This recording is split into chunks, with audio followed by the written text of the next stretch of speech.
ರಾಜಕಾರಣಿಗಳ ಪ್ರಭಾವಿಗಳ ವಿಚಾರದಲ್ಲಿ ಅಬ್ಬರ ಎಬ್ಬಿಸಿದ್ದ ವಕೀಲ್ ಸಾಹೇಬ ಕಳೆದ 2 ತಿಂಗಳಿಂದ ಸೋಷಿಯಲ್ ಸಾಗರದಲ್ಲಿ ಹಲ್ಚಲ್ ಎಬ್ಬಿಸುತ್ತಿದ್ದಾರೆ. ಸದ್ಯಕ್ಕೆ ಕಾಂಟ್ರವರ್ಸಿಗೆ ಹೆದರಿ ಜನರು ಗಪ್ಚುಪ್ ಆಗ್ಬಿಡ್ತಾರೆ. ಆದರೆ ಇದೇ ಕಾಂಟ್ರವರ್ಸಿನ I like it, I don't avoid controversy ಅಂತ ಹೇಳ್ತಿರೋ ಲಾಯರ್ ಜಗದೀಶ್ ಅವರು ಆ ಒಂದು ವೈಲೆಂಟ್ ಜಗದೀಶ್ ಹೇಗಿರ್ತಾರೆ, ಅವರ ಡೈಲಿ ರೊಟೀನ್ ಹೇಗಿರುತ್ತೆ, A day with lawyer Jagadish ಇವತ್ತು ನಾನು ನಿಮ್ಮನ್ನ ಕರ್ಕೊಂಡು ಹೋಗ್ತೀನಿ.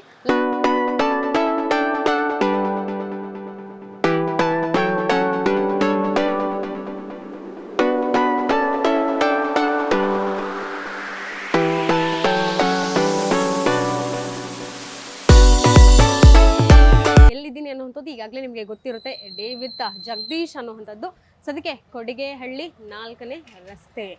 ಈ ವೈಟ್ ಗೇಟ್ ನೋಡ್ತಿದ್ದಂಗೆ ಗೊತ್ತಾಗಿರುತ್ತೆ. ಜೊತೆಗೆ ಇಲ್ಲೊಂದು ರೂಬಿ ಸಹ ಇರುವಂಥದ್ದು. ಲಾಯರ್ ಜಗದೀಶ್ ಅವರ ಮನೆಗೆ ನಾವು ಈಗ ಎಂಟ್ರಿ ಕೊಡ್ತಿದ್ದೀವಿ. ಆಲ್ಮೋಸ್ಟ್ ಎಲ್ಲರೂ ಹೋಮ್ ಟೂರ್ ಮಾಡಿರ್ತಾರೆ, ಬಟ್ ಏನಾದರೂ ಸ್ವಲ್ಪ ಡಿಫ್ರೆಂಟ್ ಆಗಿ ಮಾಡೋಣ ಅನ್ನೋವಂಥದ್ದನ್ನ ಸದ್ಯಕ್ಕೆ ಹಾಗೇ ಫಾಲೋ ಅಪ್ ಮಾಡ್ತಾ ಇರಿ. ಏನು ಮಾಡ್ತಿದ್ದಾರೆ ವಕೀಲ್ ಸಾಹೇಬರು ಅನ್ನೋವಂಥದ್ದನ್ನ ನಾನು ನಿಮಗೆ ತೋರಿಸ್ತಾ ಹೋಗ್ತೀನಿ. S, come. ವಕೀಲ್ ಸಾಹೇಬ್ರೆ ನಮಸ್ಕಾರ. ನಮಸ್ಕಾರ. ಹೇಗಿದ್ದೀರಾ ಸರ್? ಸೂಪರ್ ಆಗಿದೆ. ಸೂಪರ್ ಆಗಿದ್ದೀರಾ, ಕಾಣಿಸ್ತಾ ಇದ್ದೀರಾ, ಅಷ್ಟೇ ಯಂಗಾಗಿ ಸಹ ಕಾಣಿಸ್ತಾ ಇದ್ದೀರಾ ಸರ್. ಪ್ರತಿನಿತ್ಯ ಇಲ್ಲೊಂದು ಪೂಜೆ ನಡೆಯುತ್ತೆ. ಶಿವಲಿಂಗ ಅನ್ನುವಂಥದ್ದು ಪೂರ್ವದ ಕಡೆ ಇರುವಂತಹ ಒಂದು ಲಿಂಗ ಸರ್. ಏನು ವಿಶೇಷತೆ ಅನ್ನುವಂಥದ್ದು, ಇದು ಯಾಕೆ ನಿಮ್ಮ ಕಾನ್ಸೆಪ್ಟ್ ಬಂತು, ಮನೆ ಹೊರಗಡೆ ಇಲ್ಲಿ ದೇವ್ರನ್ನ ಇಡಬೇಕು ಅನ್ನುವಂಥದ್ದು? ಈಗ ಅಂಬಾನಿ ಮನೆಯಲ್ಲಿ ದೇವ್ರು ಇಟ್ಟಿದ್ದಾರೆ, ಚೆನ್ನಾಗಿ ಬೆಳೆದಿದ್ದಾರೆ. ನಾವು ಅಂಬಾನಿಗಿಂತ ಚೆನ್ನಾಗಿ ಬೆಳೆಯೋಣ ಅಂತ. ಬೆಳೆದಿದ್ದೀರಲ್ಲ ಸರ್. BMW ಬೈಕ್ ಇದೆ. ಇಲ್ಲ, BMW ಬೈಕ್ ಅಲ್ಲ ಮೇಡಮ್, BMW ಬೈಕ್ ತಯಾರು ಮಾಡೋ ಕಂಪನಿ ಓನರ್ ಆದರೆ ಆವಾಗ ಚೆನ್ನಾಗಿರುತ್ತೆ ಅಂತ ನಾನೊಂದು ಯೋಚನೆ ದೊಡ್ಡದಾಗಿದೆ. ಯೂಶಲಿ ಸರ್ ಮನೆ ಒಳಗಡೆ ನಾವು ದೇವ್ರಗಳನ್ನ ಇಡ್ತೀವಿ. ಅಂದ್ರೆ ಒಂದು ಕಾನ್ಸೆಪ್ಟ್ ಇದೆ, ದೇವ್ರ ಮನೆ ಕಾಯಬೇಕು, ಹಾಗಾಗಿ ದೇವ್ರನ್ನ ಮನೇಲಿ ಇಡ್ತೀವಿ ಅನ್ನುವಂಥದ್ದು. ನೀವು ಹೊರಗಡೆ ಅನ್ನುವಂಥದ್ದು ನಿಮಗೆ ಯಾರು ಹೇಳಿದ ಅಥವಾ ನೀವು?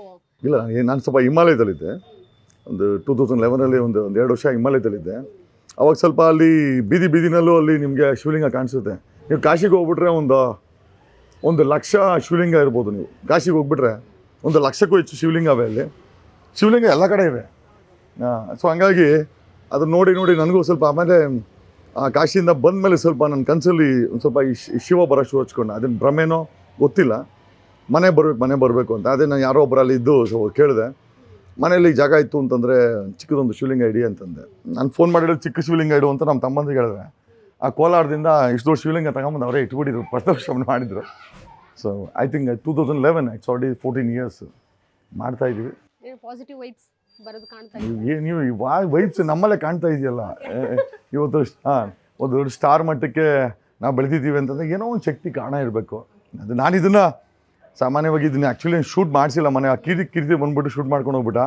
ಅದರ್ವೈಸ್ ಈ ಮನೆಯಿಂದ ಹೊರಗಡೆ ಹೊರಗಡೆ ನಾವು ತೋರಿಸೋದಿಲ್ಲ. ಕಾರಣ ಯಾಕೆ ಅಂತಂದರೆ ಇದೆಲ್ಲ ನಮ್ಮ, ಐ ಥಿಂಕ್ ಇಟ್ಸ್ ನಮ್ಮ ನಂಬಿಕೆ. ಅದನ್ನು ತೊಗೊಂಡೋಗಿ ರಾಜಕೀಯ ಮಾಡೋದು, ಅದನ್ನು ತೊಗೊಂಡೋಗೆಲ್ಲ ಬೆಳೆ ಬೇಯಿಸ್ಕೊಳೋದು. ಈಗ ಬೇಕಾದ್ರೆ ಯಾರಿಗಾರು ಪೂಜಾರಿ ಬಿಟ್ಟರೆ ಬೇಕಾದ್ರೆ ಇಲ್ಲ ಕಲೆಕ್ಷನ್ ಶೂ ಹಚ್ಕೊಂಡ್ಬಿಡ್ತಾರೆ. ಹಾಗಾಗಿ ಕಮರ್ಷಿಯಲ್ ಮಾಡೋದು ಬೇಡ. ಆಮೇಲೆ ಇದು ನಮ್ಮ ಮನೆಗೋಸ್ಕರ ಮಾಡೋದ್ರಿಂದ ಆ ನಂಬಿಕೆಯನ್ನು ನಾವೇ ಇಟ್ಕೊಳೋ ಅಂತೇಳಿ ಮಾಡ್ತೀವಿ. ಅದೊಂದು ಸುತ್ತಮುತ್ತ ಒಂದಷ್ಟು ಜನ ಇದ್ದಾರೆ, ಅವ್ರು ಬಂದು ಪೂಜೆ ಮಾಡಿ. ಇವರು ಅಷ್ಟೇ ನಮ್ಮ ನೈಬರು ಮೇಡಮ್ ಅವರು ಆ ಹೆಣ್ಮಕ್ಳು ಬಂದು ಪೂಜೆ ಮಾಡ್ಕೊಂಡು ಹೋಗ್ತಾರೆ. ಬೆಳಗ್ಗೆ 4:15ಗೆ ಪೂಜೆ ಆಗೋಗುತ್ತೆ. ಸೊ ಬೆಳಗ್ಗೆ 4:15ಗೆ ನಾನೇ ಅದನ್ನು ತೊಳೆದು ಪೂಜೆ ಮಾಡಿಬಿಡ್ತೀವಿ. ತದನಂತರ ಬಂದವರೆಲ್ಲ ಅದನ್ನು ಮಾಡ್ಕೊಂಡು ಹೋಗ್ತೀವಿ. ಸರಿ ಸರ್, ಹಾಗೆ ಮಾತಾಡ್ಕೊತ ಹೋಗೋಣ ನಿಮ್ಮ ಮನೆ ಒಳಗಡೆ. ಏನಂದರೆ ಸರ್, ಈಗ ಕಾನ್ಸೆಪ್ಟು ನೀವು ದಿನ ಬೆಳಿಗ್ಗೆ ಎದ್ದ ತಕ್ಷಣ ಏನು ನಿಮ್ಮ ರೊಟೀನ್ ಇರುತ್ತೆ ಅನ್ನುವಂಥದ್ದು. ಇನ್ನೊಂದು ಜೊತೆಗೆ ನಾಡಪ್ರಭು ಕೆಂಪೇಗೌಡರು ಅವ್ರ ಫೋಟೋನೇ ಇಲ್ಲಿ ಹಾಕ್ಬಿಟ್ಟಿದ್ದೀರಾ. ಪ್ರತಿಯೊಬ್ಬರು ಮನೆಯಲ್ಲಂದರೆ ಮನೆ ಮುಂದೆ ಅಂತ ಹೇಳಿದ್ರೆ ಲೈಕ್ ಡಿಫ್ರೆಂಟಾಗಿ ಏನಾದರೂ ಒಂದು ಹಾಕ್ತಾ ಇರ್ತಾರೆ. ಅಟ್ರಾಕ್ಟಿವ್ನೆಸ್ ಅನ್ನೋವಂಥದ್ದು ಇರುತ್ತೆ. ದೃಷ್ಟಿ ಆಗಬಾರ್ದು ಅನ್ನೋದಕ್ಕೆ ಏನಾದರೂ ಒಂದು ಬೊಂಬೆ ಇಡ್ತಾರೆ. ಬಟ್ ನೀವು ಕೆಂಪೇಗೌಡರು ಅವ್ರ ಫೋಟೋ ಇಟ್ಟಿದ್ದೀರಾ, ಏನು ವಿಶೇಷತೆ? ಇಲ್ಲ, ಬೆಂಗಳೂರಿನ ಕಟ್ಟದ ನಾಡಪ್ರಭು ಕೆಂಪೇಗೌಡರು 15ನೇ ಶತಮಾನದಲ್ಲಿ 3 ತಲೆಮಾರು ಇಲ್ಲಿದ್ದರು ಅವರು. ಒಂದು ಕಡೆ ಮಾಗಡಿ, ಇನ್ನೊಂದು ಕಡೆ ಐ ಥಿಂಕ್ ಯಲಹಂಕ. ಈ ಕೊಡಿಗೆಹಳ್ಳಿ 15ನೇ ಶತಮಾನಕ್ಕೆ ಮುಂಚೆ ವಿರೂಪಾಕ್ಷಪುರ ಅಂತ ಕರಿತಾ ಇದ್ರಂತೆ. ತದನಂತರ ಇವು ತಾಯಿ ಮತ್ತು ಹೆಂಡತಿಯ ಊರು ಈ ಕೊಡಿಗೆಹಳ್ಳಿ. ಆಗ ಇದನ್ನು ಕೆಂಪೇಗೌಡರಿಗೆ ಕೊಡುಗೆಯಾಗಿ ಕೊಟ್ಟಾಗ ಕೊಡಿಗೆಹಳ್ಳಿ ಆಯಿತು ಅನ್ನೋದು ಒಂದು ಐತಿಹಾಸಿಕವಾಗಿ ಬಂದಿರುವಂಥ ಪುರಾವೆಗಳು. ವಿರೂಪಾಕ್ಷಪುರ ಅಂತ ಕರಿತಾ ಇದ್ದಂತೆ. 15ನೇ ಶತಮಾನದಲ್ಲಿ ಸುಮಾರು 900 ಕೆರೆಗಳು, ಅರಣ್ಯ, ಇಂಥ ಸುಂದರವಾದ ಬೆಟ್ಟದಲ್ಲಿರೋ ಬೆಂಗಳೂರಿನ ಕರೆದ ಕೆಂಪೇಗೌಡರು ಎಲ್ಲೋ ಒಂದು ಕಡೆ ನಮ್ಮ ವಂಶಸ್ಥರಿಗೂ ಅವ್ರಿಗೂ ಕನೆಕ್ಷನ್ ಇದೆ ಅಂತ ಎಲ್ಲೋ ಒಂದು ಕಡೆ ನಮ್ಮ ಹಿರಿಯರು ಹೇಳ್ತಾಯಿದ್ರು. ಆ ಒಂದು ಭಾವನೆಯಿಂದ ನಮ್ಮ ಹಿರಿಯರು ಅಂತೇಳಿ. ಆಮೇಲೆ ಎಲ್ಲದಕ್ಕಿಂತ ಹೆಚ್ಚಾಗಿ ಕರ್ನಾಟಕದ ರಾಜಧಾನಿ ಬೆಂಗಳೂರಿನ ಕಡೆದ ನಾಡಪ್ರಭು ಕೆಂಪೇಗೌಡರು. ಸೊ ಹಂಗಾಗಿ ಅದೇ ನಮ್ಮ ವಂಶಕ್ಕೆ ಸ್ವಲ್ಪ ಕನೆಕ್ಷನ್ ಇದೆ ಅಂತ. ಮತ್ತು ಒಂದು ಸಿಟಿನ ಕಟ್ಟಿ 500 ವರ್ಷ ಆದಮೇಲೆ ಇನ್ನೂ ಅದು ಚೆನ್ನಾಗಿದೆ, ಗಾರ್ಡನ್ ಸಿಟಿ ಆಗಿದೆ. ಇವತ್ತಿನ ರಾಜಕಾರಣಿಗಳನ್ನ ಗಾರ್ಬೇಜ್ ಸಿಟಿ ಮಾಡಿದ್ದಾರೆ ಬೇರೆ ವಿಚಾರ. ಆ ಗಾರ್ಡನ್ ಸಿಟಿನ ಬಿಟ್ಟು ಹೋಗಿದ್ದಾರೆ ನಮಗೆ ಎಲ್ಲರಿಗೂ. ಅಕ್ರಾಸ್ ದಿ ಗ್ಲೋಬ್ ಜನ ಬರ್ತಾರೆ ಗಾರ್ಡನ್ ಸಿಟಿನ. ಇಲ್ಲಿ IT ಕಂಪ್ನಿಗಳಿದೆ, ಒಂದು ದೊಡ್ಡ ಸಮುದಾಯ ಇದೆ, ಒಂದು ಪಾಪ್ಯುಲೇಷನ್ ಇದೆ. ಕರ್ನಾಟಕದ ವಿಧಾನಸೌಧ, ಪವರ್ ಸೆಂಟ್ರ್ ಬೆಂಗಳೂರು ಅಂಥವ್ರು ಕಟ್ಟಿ ಬಿಟ್ಬಿಟ್ಟು ಹೋಗಿದ್ದಾರೆ. ಹಾಗಾಗಿ ಐ ಥಿಂಕ್ ಅವರ ಜ್ಞಾಪಕಾರ್ಥವಾಗಿ ಮನೆ ಮುಂದೆ ಹಾಕಿದ್ರು. ಅವ್ರು ಬೆಂಗಳೂರು ಕಟ್ಟಿದ್ರು, ನೀವೇನ್ ಕಟ್ತೀರಾ? ಕರ್ನಾಟಕವನ್ನು ಒಂದು ಸಮೃದ್ಧಿ ಸ್ಟೇಟ್ ಆಗಿ ಕಟ್ಟೋಣ ಅಂತ ಪ್ಲಾನ್ ಮಾಡ್ತಾ ಇದ್ದೀವಿ, ನೋಡೋಣ. ಓಕೆ ಸರ್, ಬನ್ನಿ. So this is entry, advocate ಅನ್ನುವಂಥದ್ದು. So this is hall. Almost ಎಲ್ಲರೂ ನೋಡಿರ್ತೀವಿ ಈಗ. ಆಲ್ರೆಡಿ ಜಗದೀಶ್ ಅವ್ರ ಮನೆ ರಿವೀಲ್ ಆಗಿಬಿಟ್ಟಿದೆ. ಸೊ ಹೊಸದಾಗಿ ಏನಾದರೂ ಇತ್ತೀಚೆಗೆ ಖರೀದಿಸಿದ್ರಾ ಹೇಗೆ ಅಂತ? ಇಲ್ಲ, ಇದು ಮಾಮೂಲಿ ಹೇಗಿದೆ ಹಾಗೇ ಇದೆ. ಅದೇ ಈಗ ಬರ್ತಾ ಬರ್ತಾ ಸ್ವಲ್ಪ ಗೆಸ್ಟ್ ಜಾಸ್ತಿ ಇರೋದ್ರಿಂದ ಸ್ವಲ್ಪ ಏನೋ ಒಳಗಡೆ ಡೆಕೋರೇಷನ್ ಏನೋ ಮಾಡಿದ್ದಾರೆ ನಮ್ಮ ಮನೆಯವರು. ಇದಕ್ಕೆ ಯಾವಾಗ ಸರ್ ಕಟ್ಸಿದ್ದು ಮನೆ? ಇದು 2009 2009. ಆವಾಗ ಎಷ್ಟು ಖರ್ಚಾಗಿತ್ತು? ಇರ್ಬೋದು, ಒಂದು 2 ಕೋಟಿ ಖರ್ಚಾಗಿರ್ಬೋದು ಆಗಿನ ಕಾಲದಲ್ಲಿ.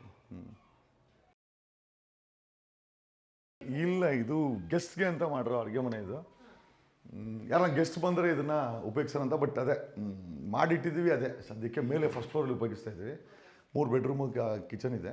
ಯಾರ ಗೆಸ್ಟ್ ಬಂದರೆ, ನಮ್ಮ ಫ್ರೆಂಡ್ಸ್ ಬಂದರೆ ಇಲ್ಲೇ ಅಡುಗೆ ಮಾಡಿಕೊಂಡು, ಹುಡುಗರು ಅಡುಗೆ ಮಾಡಿ ತಿನ್ನೋಕ್ಕೆ. ಹೆಣ್ಮಕ್ಳು ಬಂದರೆ ಅವರೆಲ್ಲ ಕೂತ್ಕೊಂಡಿರ್ತಾರೆ, ಹುಡುಗರು ಕೈಲಿ ಮಾಡಿಸೋದು ಅಂತ. ಸೊ ನಾವು ಮಾಡ್ತೀವಿ ಕೆಲವೊಂದು ಸ್ವಲ್ಪ. ಸೀ ಫುಡ್ ಅಂದರೆ ನಿಮ್ಗೆ ತುಂಬ ಇಷ್ಟ ಅಂತ ಕೇಳ್ಪಟ್ಟೆ. ಅದು ಮುಂಚೆ ತಿಂತಿರ್ಲಿಲ್ಲ. ಈಗ ಬಿಗ್ ಬಾಸ್ಗೆ ಹೋಗಿ ಬಂದಮೇಲೆ ಅದೊಂದು ಸೀ ಫುಡ್ಡು ಸ್ವಲ್ಪ ಐ ಥಿಂಕ್ ಆಗಿದೆ. ಜಸ್ಟ್ ಏನೋ ಗೊತ್ತಿಲ್ಲ, I am not A routine. ಅದೇ ಮಂಗ್ಳೂರು ಕಡೆ ಹೋದಾಗ ಅಲ್ಲೇನಾದರೂ ನಮಗೆ ಫ್ರೆಶ್ ಆಗಿ ಮೀನು ಸಿಕ್ಕರೆ ವಾಸನೆ ಇಲ್ಲ ಅಂದರೆ ತಿನ್ನೋಕೆ ಇಷ್ಟ ಆಗುತ್ತೆ. Otherwise I am pure vegetarian. Cook ಮಾಡ್ತೀರಾ? ಏನೇನು ಎಕ್ಸ್ಪರ್ಟ್ ಇದ್ದೀರಾ? ಇಲ್ಲ, ಮುದ್ದೆ ಎಲ್ಲ ಮಾಡ್ತೀನಿ. ಮುದ್ದೆ, ಸಾಂಬಾರು, ಟೀ, ಕಾಫಿ, ಚಪಾತಿ ಎಲ್ಲ ಮಾಡ್ತೀನಿ. ನಮ್ಮ ತಾಯಿ 4th ಸ್ಟ್ಯಾಂಡರ್ಡ್ಸ್ವರೆಗೆ ನಮಗೆಲ್ಲ ಕಳಿಸಿದ್ರು. ನಮ್ಗೆ ಏನಲ್ಲಿ ಹೆಣ್ಮಕ್ಳಿರಲಿಲ್ಲ. ನಮ್ಮ ತಾಯಿ ಅವಾಗ ನಮ್ಮ ಮೈ ವಿಷಯದ ಮಲ್ಕೊಂಡ್ರೆ ಯಾರಾದರೂ ಬೇಕು ಅಂತೇಳಿ, ನಾನು ಮನೆ ದೊಡ್ಡ ಮಗ, ನಮ್ಮ ತಾಯಿ ಎಲ್ಲ ಹೇಳ್ಕೊಟ್ಟಿದ್ರು. ನಾನು 4th ಸ್ಟ್ಯಾಂಡರ್ಡ್ಗೆ 4ನೇ ಕ್ಲಾಸ್ಗೆ ಮನೇಲಿ ಅಡುಗೆ ಎಲ್ಲ ಮಾಡೋದು ನಮ್ಮ ತಾಯಿ ಕಳಿಸಿದ್ರು. ಸೊ ಮನೆ ಕೆಲಸ ನಾನು ಅದೇ ಬಿಗ್ ಬಾಸಲ್ಲಿ ನೋಡಿರಬೇಕು, ಪಾತ್ರ ಮಿತ್ರ ಮೇಲೆ ಎಲ್ಲ ನಮ್ಮ ತಾಯಿಯವ್ರ ಟ್ರೈನಿಂಗ್ ಅದು ಮಾಡಿದ್ವಿ. ಅದು ಮಾಡಿರೋದೇ ನಾವು ಸರ್ವೈವಲ್ ಆಗ್ತಾ ಇರೋದು ಇವತ್ತು. ಅದೇ ಆಳಾಗ ಬಲ್ಲವನೇ ಅರಸಾಗ ಒಂದಂಗೆ ನಮ್ಮ ಮನೆ ಕೆಲಸ ಮಾಡ್ಕೊಂತೀವಿ. ಎಷ್ಟು ಚೆನ್ನಾಗಿ ಕುಕ್ ಮಾಡ್ತೀನಿ ಅಂತ ಗೊತ್ತಿದ್ರೆ ಹೋಮ್ ಟೂರ್ ಬದಲು ನಾನು ಕುಕ್ಕಿಂಗೇ ಮಾಡಿಸ್ಬಿಡ್ತಿದ್ದೆ. ಇಲ್ಲ, ಕಲರ್ಸ್ ಅವ್ರು ಅದನ್ನು ಮಾಡಿಸ್ಬಿಟ್ರು, ಕರ್ಕೊಂಡೋಗ್ಬಿಟ್ಟು ಕಲರ್ಸ್ ಅವ್ರು ಅದನ್ನು ಮಾಡಿಸ್ಬಿಟ್ರು ನಮ್ಮ ಕೈಯಲ್ಲಿ. ನೀವು ಯಾವುದ್ರಲ್ಲಿ ಮೈನಸ್ ಇಲ್ಲ ಸರ್, ಎಲ್ಲ ಪ್ಲಸ್ ಇದಿರಲ್ಲ. ಹಾಗಾಗಿ ಎಲ್ಲವನ್ನು ಎಲ್ಲರೂ ತಗೋತಾ ಇದ್ದಾರೆ ಅಷ್ಟೇ. ಸೊ ಹೆಚ್ಚಾಗಿ ಟಿವಿ ನೋಡ್ತೀರಾ ಅಂತಾನು ಕೇಳ್ಪಟ್ಟೆ. ಏನು ಫ್ರೀ ಇದ್ದಾಗ ಏನು? ಅದೇ ಸ್ವಲ್ಪ ವೆಬ್ ಸೀರೀಸು ಮತ್ತು BBC ನ್ಯೂಸ್ ಸ್ವಲ್ಪ ನೋಡ್ತೀನಿ. ಇಂಟರ್ನ್ಯಾಷನಲ್ ನ್ಯೂಸನ್ನು ಸ್ವಲ್ಪ ನೋಡ್ತೀನಿ. ಐ ಥಿಂಕ್ ಅದೇ ಇಂಡಿಯಾದ ಮಟ್ಟದ ಬೇಕು ಅಂದರೆ ಐ ಥಿಂಕ್ ರಿಪಬ್ಲಿಕ್ ನೋಡ್ತಾ ಇದೆ ಮುಂಚೆ. ಈಗ ಟೈಮ್ಸ್ ನೋಡ್ತಾ ಇದೆ. ಐ ಥಿಂಕ್ ರಿಪಬ್ಲಿಕ್ ನೋಡ್ತೀನಿ ಅಷ್ಟೇ, ಸಣ್ಣ ಪುಟ್ಟ ಗ್ಲಾನ್ಸ್. ಅದರ್ವೈಸ್ ಮೊಬೈಲಲ್ಲೆಲ್ಲ ಆಗುತ್ತೆ, ಟ್ಯಾಬಲ್ಲಿ ಮೊಬೈಲಲ್ಲೆಲ್ಲ ನೋಡ್ಕೊಳ್ತೀವಿ. ಫ್ರೀ ಇದ್ದಾಗ ಅದೇ ಫ್ಯಾಮಿಲಿ ಜೊತೆ ಕೂತ್ಕೊತೀವಿ. ಸಿಟಿಯವ್ರೇನೋ ಇಲ್ಲೇ ಊಟ ಮಾಡಿಕೊಂಡು ಫ್ಯಾಮಿಲಿ ಜೊತೆ ಇಲ್ಲೇ ಕೂತ್ಕೊಳ್ತೀವಿ. ಸೊ ಒಂದಷ್ಟು ಫ್ಯಾಮಿಲಿ ಜೊತೆ ಕೂತ್ಕೊಂಡಾಗ ಅವ್ರಿಗೆ ಏನು ನೋಡ್ತಾರೋ ಅದನ್ನು ನಾನು ನೋಡ್ತೀನಿ. ನನ್ನ ಮಗಳು ಕಾರ್ಟೂನ್ ನೋಡ್ತಾಳೆ, ನನ್ನ ಕಾರ್ಟೂನ್ ನಾನು ಕೂಡ ಇಷ್ಟ. ಮಿಕ್ಕಿ ಮೌಸ್ ಎಲ್ಲ ನೋಡ್ತಾಳೆ. ಅದೇ ಯಾವುದೋ ಮಿಕ್ಕಿ ಮೌಸ್ ಅದೇನೋ ನೋಡ್ತಾಳೆ. ಎವ್ರಿಥಿಂಗ್ ಏನೋ. ಈಗ ಸರ್ ಈ ಫೋಟೋ ಇದು ನಮ್ಮ ತಾಯಿದು. ಮತ್ತು ನನ್ನ ಮಗ ಅದು ಐ ಥಿಂಕ್ 2007 ಅನ್ಕೊತೀನಿ. ಅವರು it was like yeah. So ಅವರು ನಮ್ಮ ವೈಫ್ ಅದು, ನನ್ನ ಮಗಳದು. Crush of Karnataka. ಅದು ಬಿಗ್ ಬಾಸಲ್ಲಿ ಕೊಟ್ಟಿದ್ದೆ. ನಾನು ಫ್ರೇಮ್ ಹಾಕ್ಸ್ಬೇಕಾಗಿತ್ತು, ಕಳೆದೋಗ್ಬಿಡುತ್ತೆ ಅಂತ ಇಲ್ಲಿ ಹಾಕಿದ್ದೀನಿ. ನನ್ನ ಮಗಳು, ಅವಳು ಕೂಡ ನನ್ನ ಕ್ರಶ್ಶು. ಇದು ನನ್ನ ಮಗ ಆ್ಯಕ್ಚುಲಿ. ಅವ್ನು ಸಣ್ಣವನಿದ್ದಾಗ ಒಂದಷ್ಟು ಕಲೆಕ್ಷನ್ಸ್ ಫೋಟೋಸ್ನೆಲ್ಲ ಹಾಕಿದ್ದೀವಿ. ಸರ್ ತುಂಬ ಡಿಫ್ರೆನ್ಸ್ ಇದೆ ಆ ಫೋಟೋಗೂ ಈಗಿರೋದಕ್ಕೂ ನೀವು. ಅದು ಐ ಥಿಂಕ್ 2007 ಐ ಬಿಲೀವ್ ಇದು. ಅದು ಸ್ವಲ್ಪ ಈ ಸಲ್ಮಾನ್ ಖಾನ್ ಕಿಕ್ ಫಿಲಮಲ್ಲಿ ಬಿಟ್ಟಂಗೆ ಫ್ರೆಂಚ್ ಬೀಡ್ ಎಲ್ಲ ಬಿಟ್ಟಿದ್ದೀವಿ. ಈಗ ಸ್ವಲ್ಪ ಸಾಲ್ಟ್ ಆ್ಯಂಡ್ ಪೆಪ್ಪರ್ ಆಗಿದೆ.